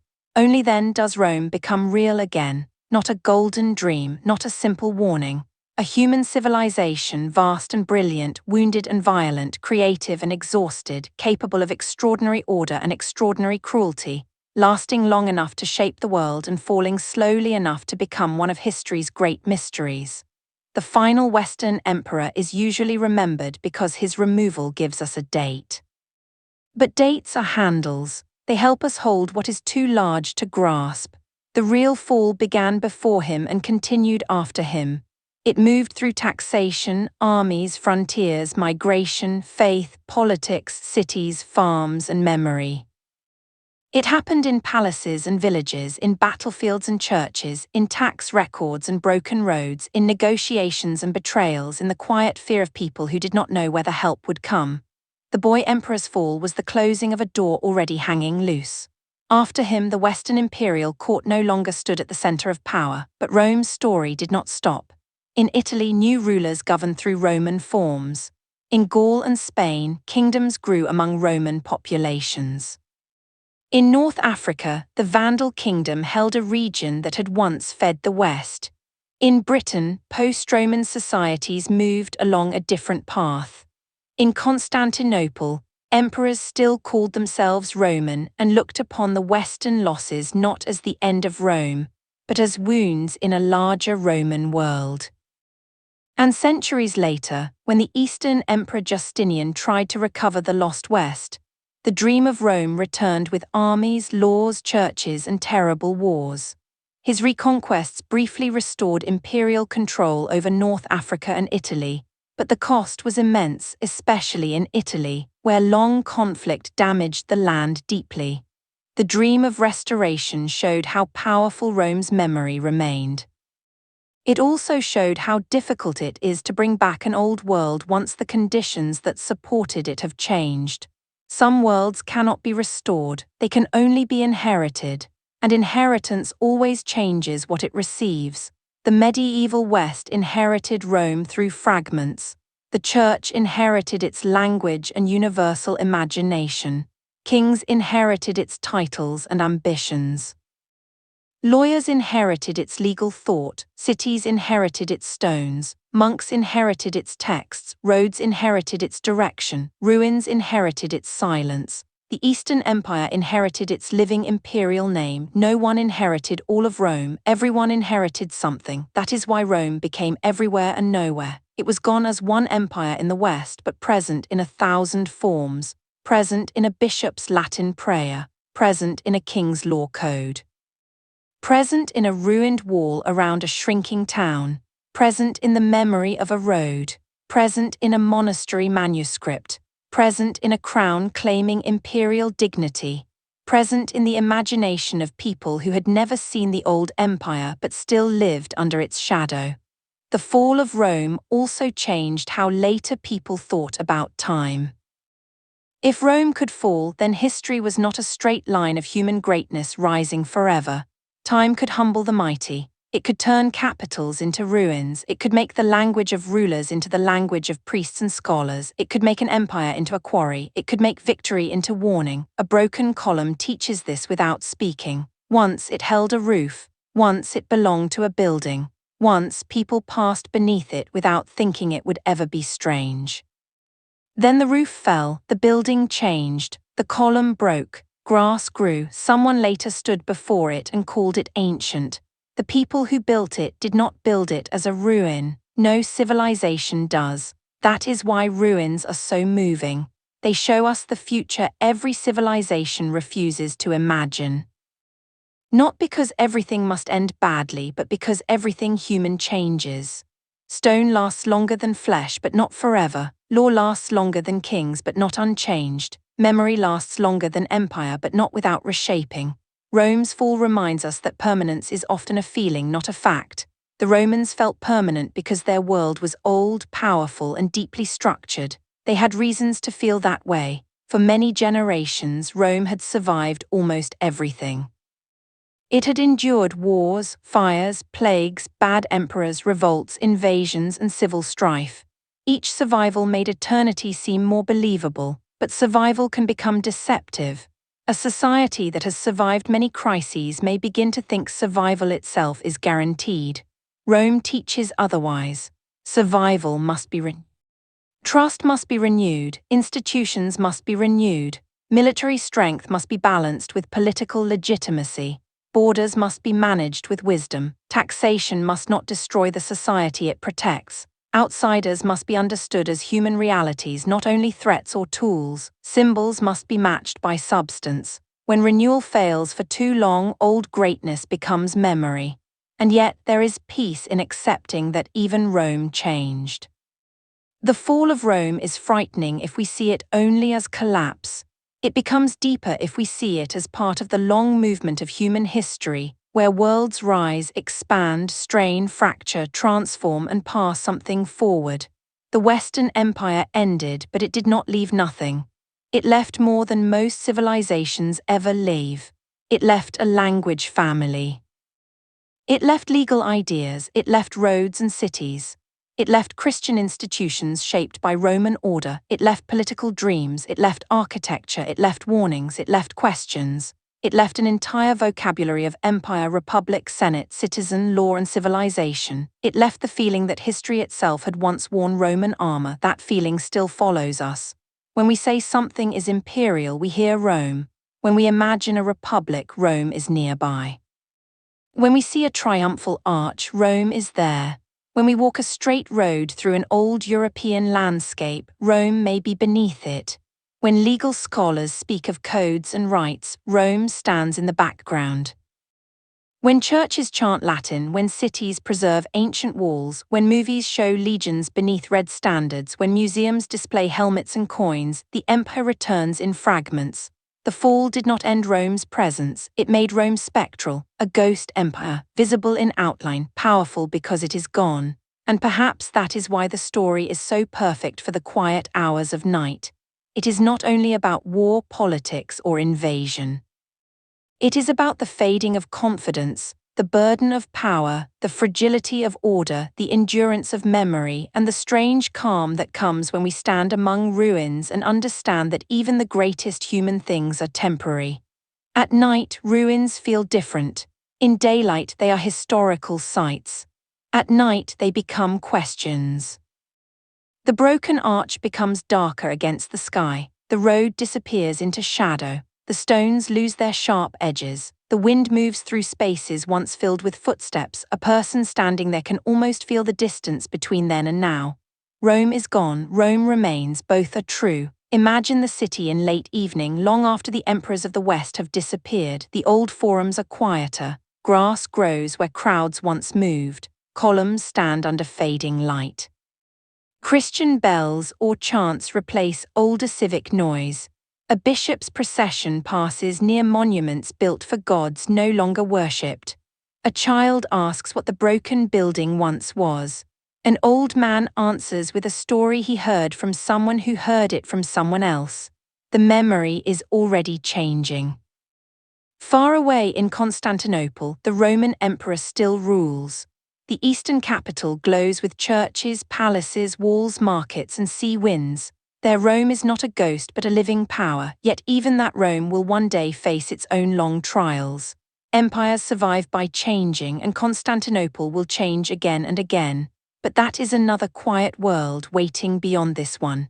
Here, in the West, the old empire has become dusk. The soldiers who once carried Roman orders across provinces are gone. The tax offices have changed. The emperor's commands no longer bind the western lands as they once did. The kings have come. The bishops remain. The roads endure. The ruins watch. And ordinary life continues under a sky Rome never owned. That may be the final humility. Rome ruled lands, peoples, cities, seas, and roads. It never ruled time. Time carried Rome as it carries everything, first forward, then downward, then into memory. The empire resisted for centuries. It adapted, it reformed, it fought, it prayed, it taxed, it negotiated, it built walls, it raised armies, it crowned emperors, it moved capitals, it changed gods, it survived disasters, it became old.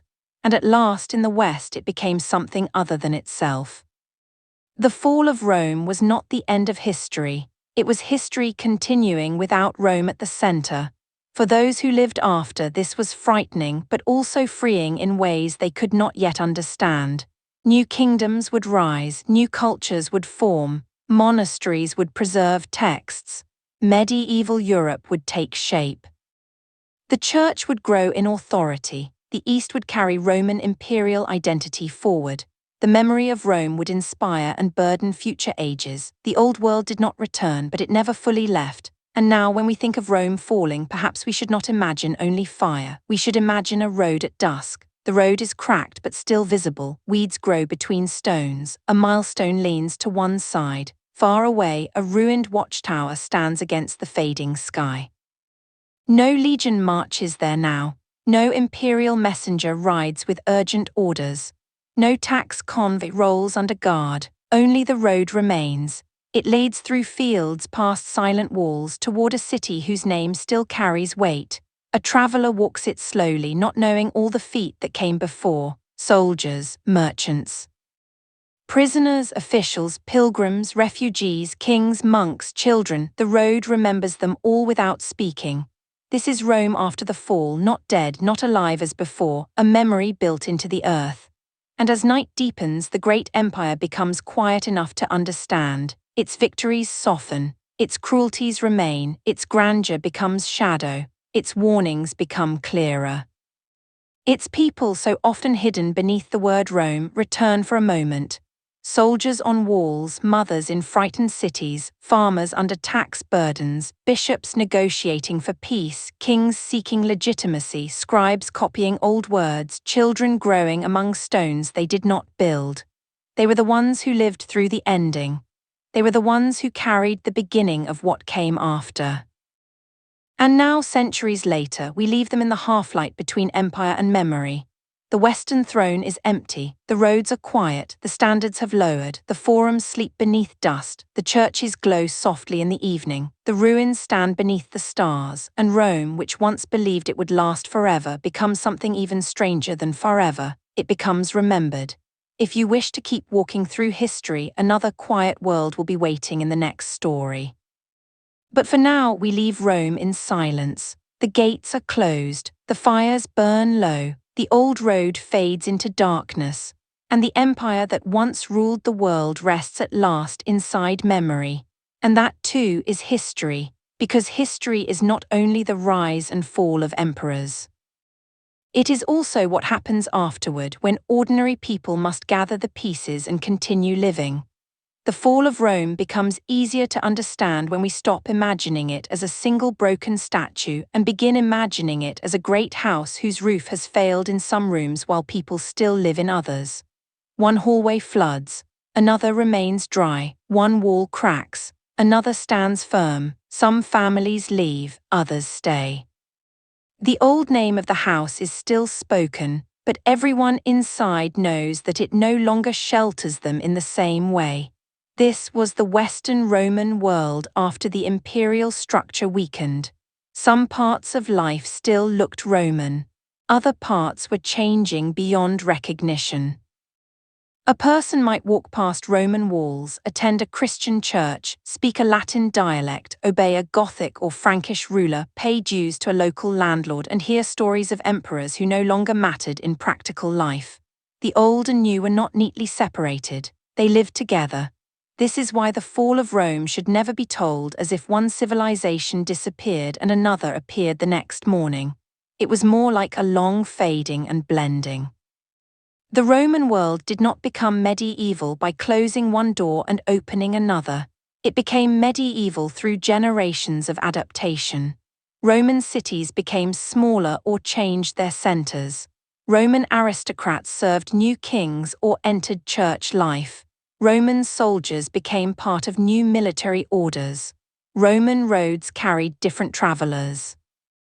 Roman law survived in fragments and later returned with force. Roman language evolved slowly in the mouths of ordinary people who were not trying to create French, Italian, Spanish, Portuguese, or Romanian, but simply speaking as their parents and neighbors spoke.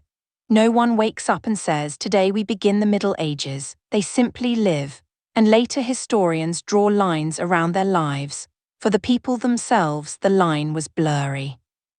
A man in post-Roman Gaul might still consider himself Roman in culture, Christian in faith, local in loyalty, and subject to a Frankish king. A woman in Italy might live under Ostrogothic rule while still hearing Latin liturgy, seeing Roman ruins, and belonging to a family that remembered imperial offices. A bishop in Spain might negotiate with Visigothic rulers while preserving Roman Christian learning. A farmer in Britain might live among the remains of Roman roads and villas while political authority changed beyond anything his grandparents had known. Identity became layered. Roman, Christian, local, Gothic, Frankish, provincial, urban, rural, old, new. The fall of Rome was the beginning of these layered medieval identities. In earlier centuries, the empire had provided a broad container for many peoples. Inside that container, local differences remained, but Rome gave them a shared political roof. When the Western roof broke, local identities became more important. People still inherited Roman language, law, religion, and memory, but they now lived under more regional powers. The map became more fragmented, but fragmentation did not mean meaning disappeared. It meant meaning moved closer. The city bishop mattered because he was there, the local king mattered because his soldiers were near, the landowner mattered because his estate controlled work and food, the monastery mattered because it preserved prayer, learning, and sometimes charity, the fortified hilltop mattered because it could shelter people in danger. The old Roman road mattered if it still connected one market to another. The world did not become meaningless, it became more local, more personal, more immediate.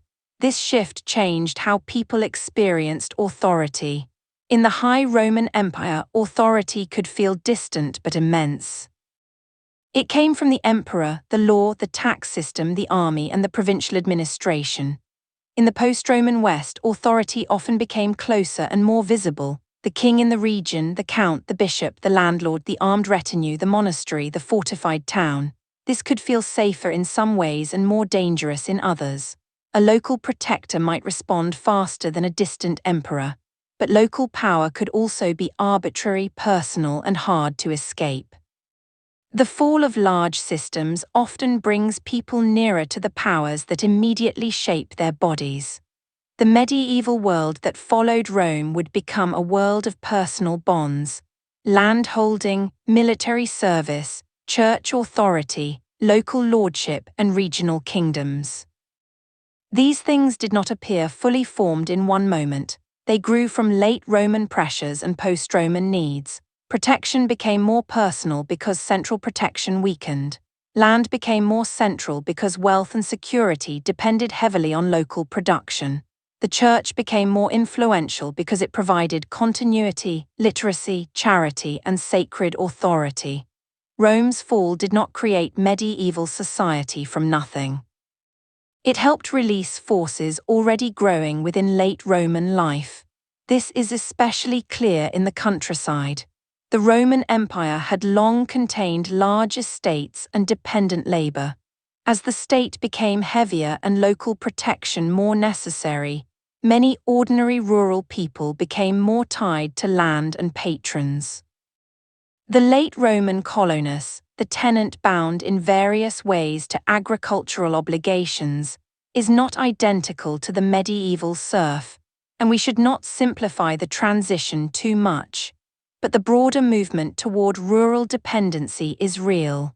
The free movement of many people became more restricted by economic, legal, and social pressures.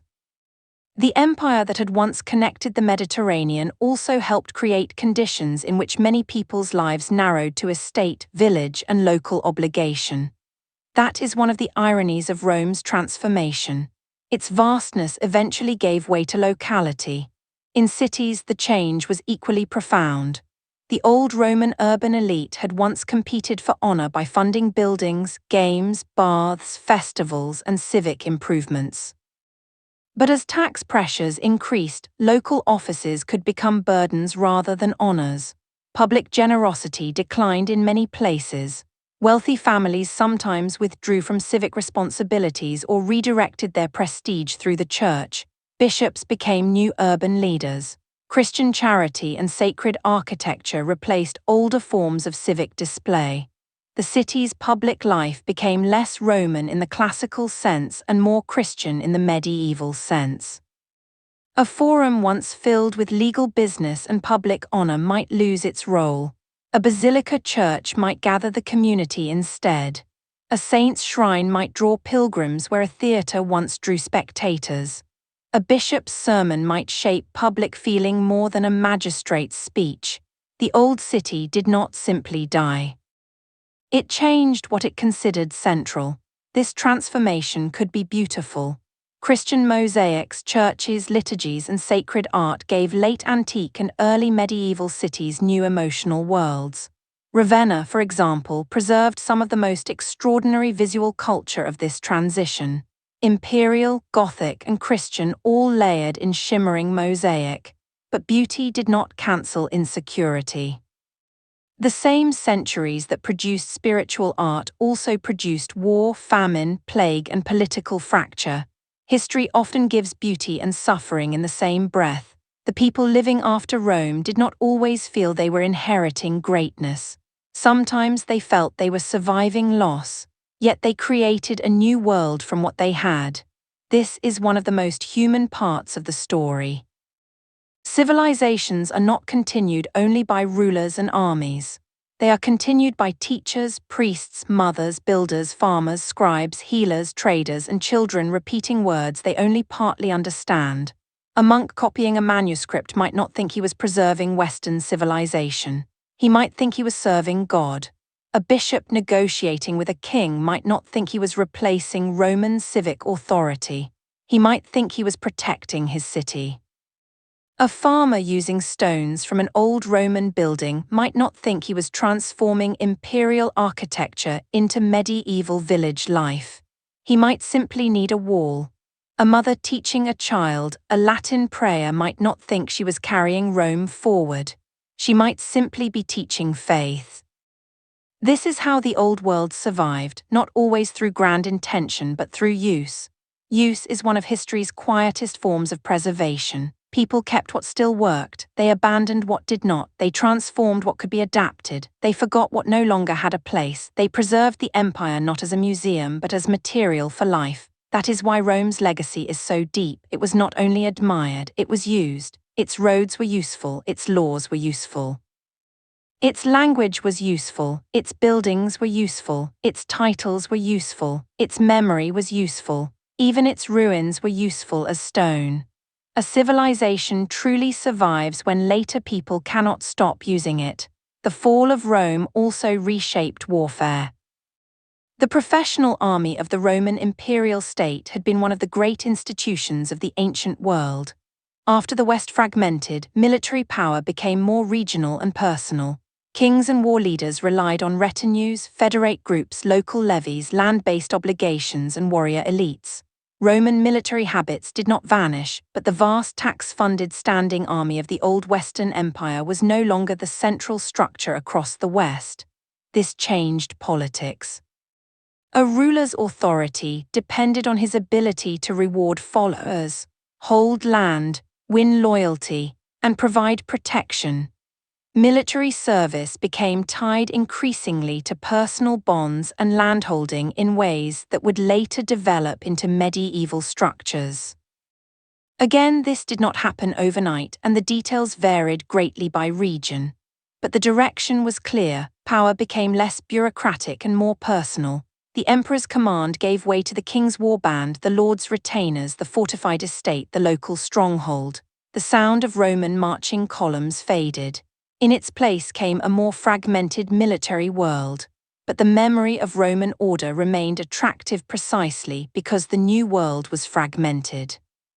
Later rulers looked back at Rome not only because it had been great, but because it represented unity. A king ruling a patchwork of lands could imagine Roman Empire as the highest model of universal power. A pope in Rome could use Roman memory to elevate spiritual authority. A scholar could look at Roman law and see coherence. A builder could look at Roman architecture and see permanence.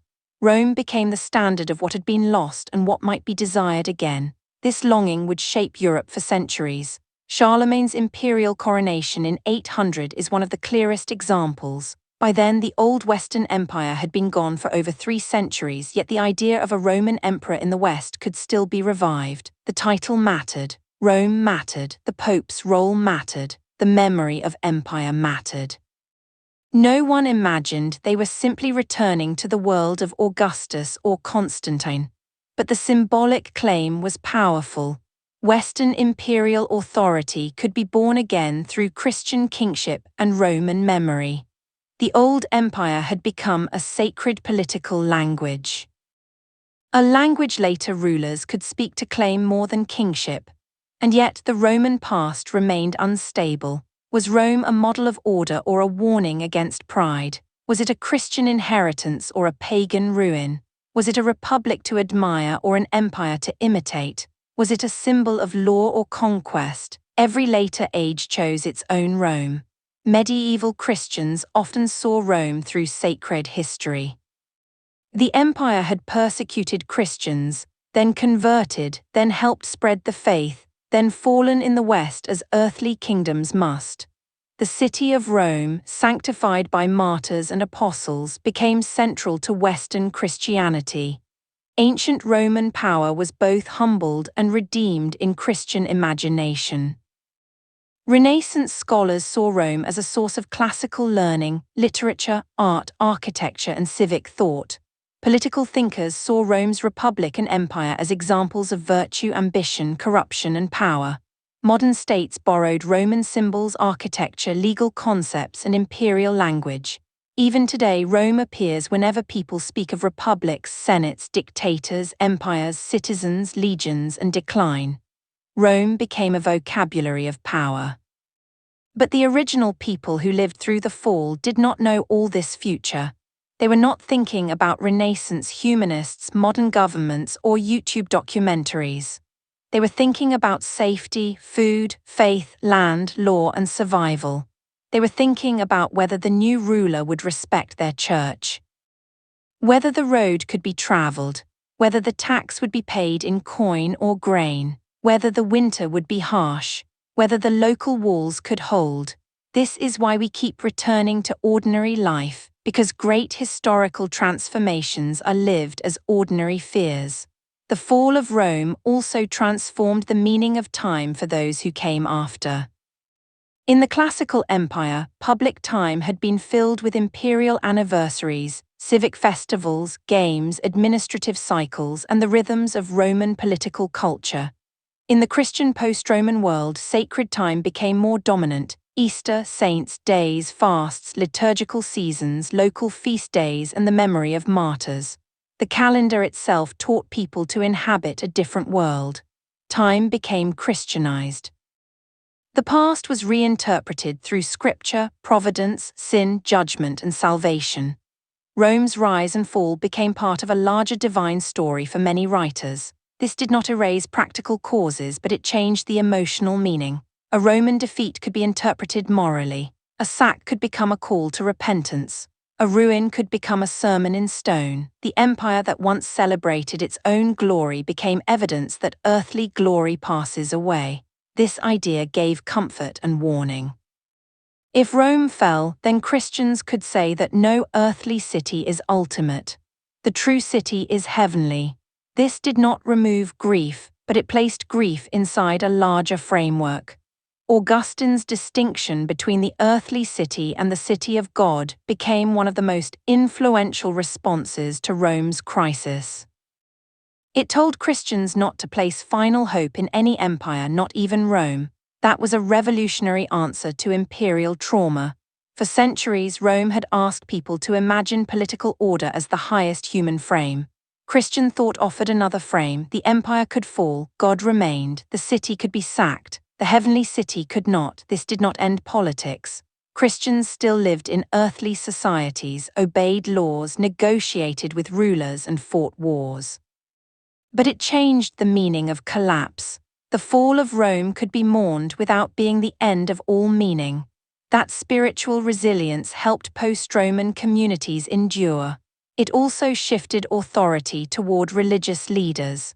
When earthly power becomes fragile, spiritual authority can become stronger. The rise of monasticism also belongs to this world. Monks and nuns withdrew from ordinary society in search of prayer, discipline, and holiness, yet monasteries became deeply important to society. They preserved texts, cultivated land, taught, offered hospitality, copied manuscripts, and became centers of memory. Monastic life was not simply escape. It became one of the ways the post-Roman world stored knowledge and organized devotion. In the silence of monasteries, fragments of Rome survived, not because monks loved pagan empire in a simple sense, but because books mattered, language mattered, learning mattered, and the Christian world needed the tools of literacy inherited from Rome. A manuscript copied in a monastery was a small flame against forgetting. Many ancient texts survived because someone somewhere copied them when empire no longer protected the broad culture that had produced them.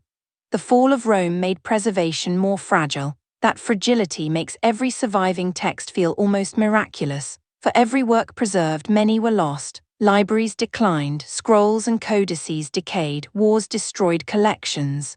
Neglect did what fire did not. The ancient world's written memory passed through a narrow gate. What we know today is only a portion of what once existed. The fall of Rome and the transformations around it shaped not only political history but the survival of knowledge itself. This should make us humble. The past we study is not the full past, it is the rescued past.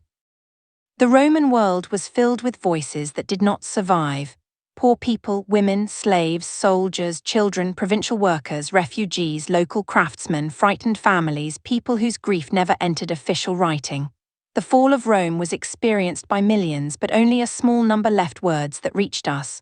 So we listen to ruins, laws, archaeology, letters, inscriptions, and patterns.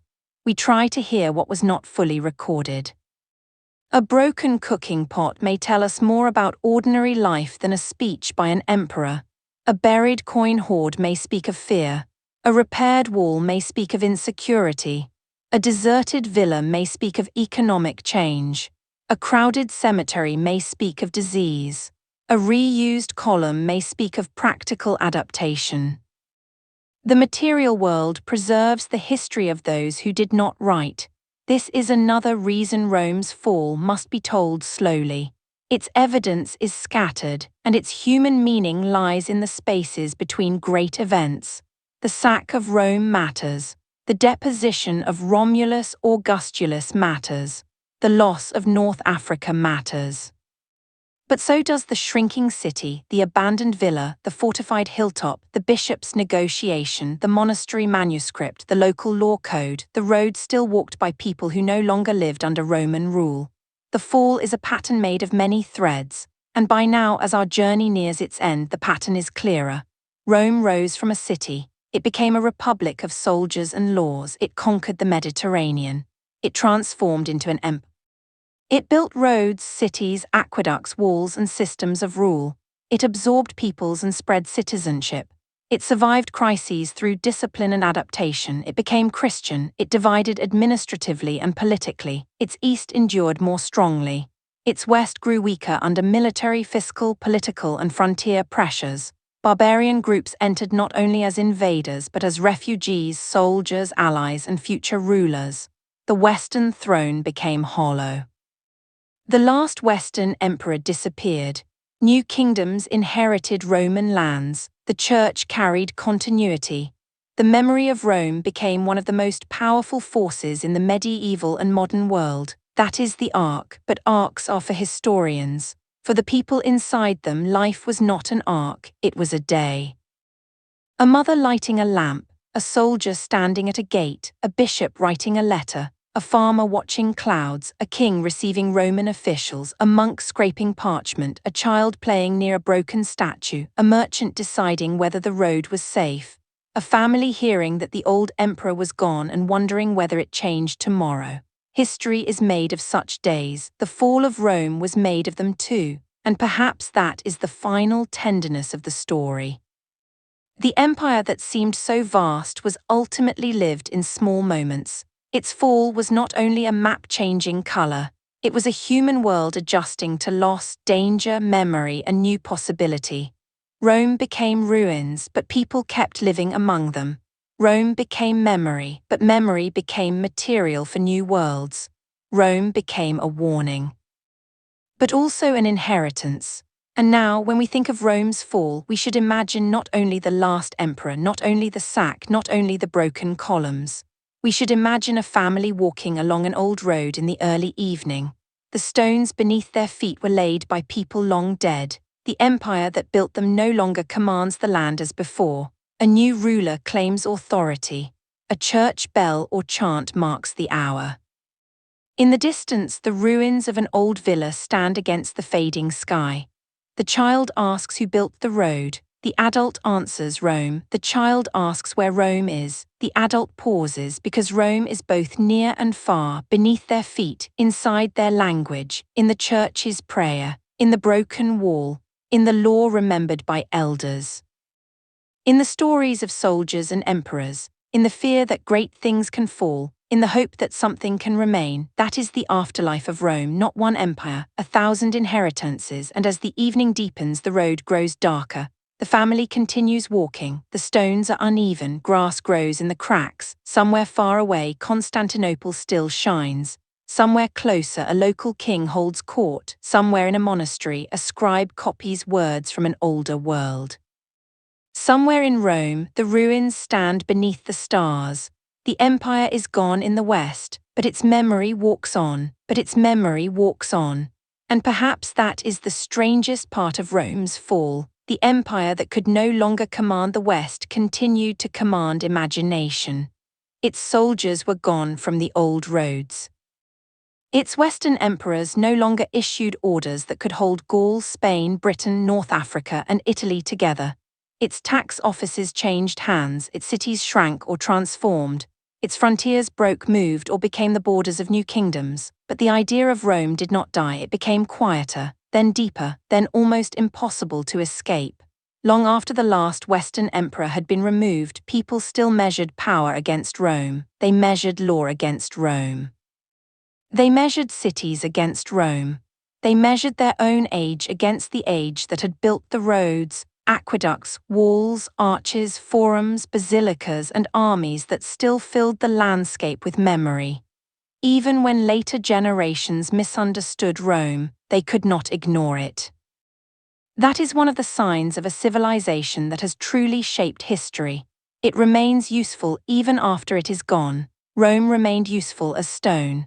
Its old buildings could be reused, repaired, stripped, adapted, fortified, or built into new structures. Columns from older monuments could stand inside churches. Stones from amphitheaters and temples could become walls, towers, houses, and sacred buildings. Later people did not always preserve Roman monuments as treasures. Often they used them as material because life after empire was practical. A broken empire could still provide shelter. Rome remained useful as law. Roman legal habits survived in the East, continued in forms in the West, and later returned with enormous force when medieval scholars studied Roman law again. The empire had passed away in the West, but its way of thinking about authority, property, contract, status, citizenship, punishment, and written legal order continued to influence worlds that no Roman emperor could have imagined. Rome remained useful as language. Latin changed slowly in the mouths of ordinary people, becoming the roots of new languages across Europe. But Latin also remained the language of the church, scholarship, liturgy, record, law, and learned memory. Even after the Western Empire fell, people prayed, studied, argued, and governed with words shaped by Rome. A language of empire became a language of worship and learning. Rome remained useful as faith, though not in the way the old emperors would have expected. Christianity had grown inside the Roman world, survived persecution, received imperial support, and eventually reshaped Roman identity. After the Western Empire weakened, the Church preserved structures of authority, charity, literacy, and continuity. The Bishop of Rome rose in importance not only because of doctrine and apostolic memory, but because the city itself still carried the weight of Rome's name. Rome remained useful as warning. This may be its most haunting legacy. Every later society that feared decline looked back at Rome and asked the same question in different words. How could something so powerful fall? The answer was never simple, and anyone who gives only one answer usually makes Rome smaller than it was. Rome fell in the West through many pressures meeting over time: political instability, civil war, military overdependence, fiscal strain, frontier pressure, migration, provincial fragmentation, loss of revenue, weakening central authority, changing identities, religious transformation, and the rise of new powers inside Roman lands. But behind all those causes is something more human.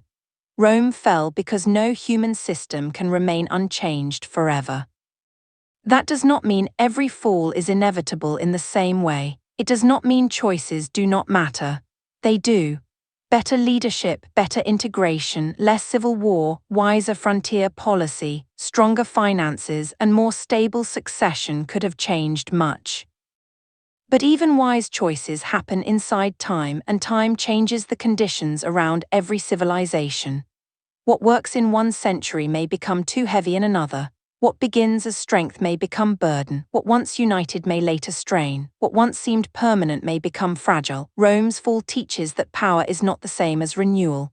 Rome had power, immense power, but power must constantly be renewed through trust, legitimacy, adaptability, justice, resources, and shared belief. Roads must be repaired. Armies must be paid. Laws must be respected. Taxes must be bearable. Leaders must be trusted.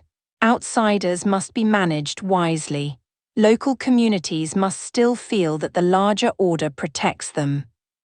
When too many of these things weaken together, even a great empire begins to feel distant from its own people. The West did not fall because one gate opened.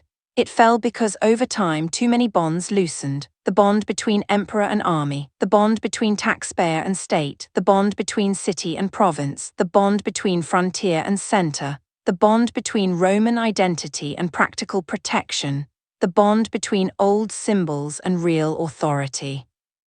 When enough bonds weaken, a civilization can still speak with its old voice, but the voice no longer reaches as far. This is why the last Western emperor feels so quiet. Romulus Augustulus did not command a world like Augustus had. His name carried echoes of Rome's birth and imperial greatness, but his power was thin. When he was removed in 476, the event mattered because of what it symbolized, not because a mighty emperor had been defeated after one final stand. The office itself had become almost unnecessary in the West. That is a very different kind of ending, not an empire dying in one heroic breath, an empire discovering that one of its oldest forms no longer held enough substance to matter. But Rome's story did not end there. In the East, the Roman Empire continued. Constantinople carried the imperial name, the Christian court, the law, the ceremony, the armies, the theology, and the dream of Roman order. For centuries, Eastern Romans did not think they were living after Rome. They believed they were Rome. And in a real historical sense, they were right. The empire changed, spoke more Greek, fought new enemies, and lived under new conditions, but it preserved Roman imperial continuity.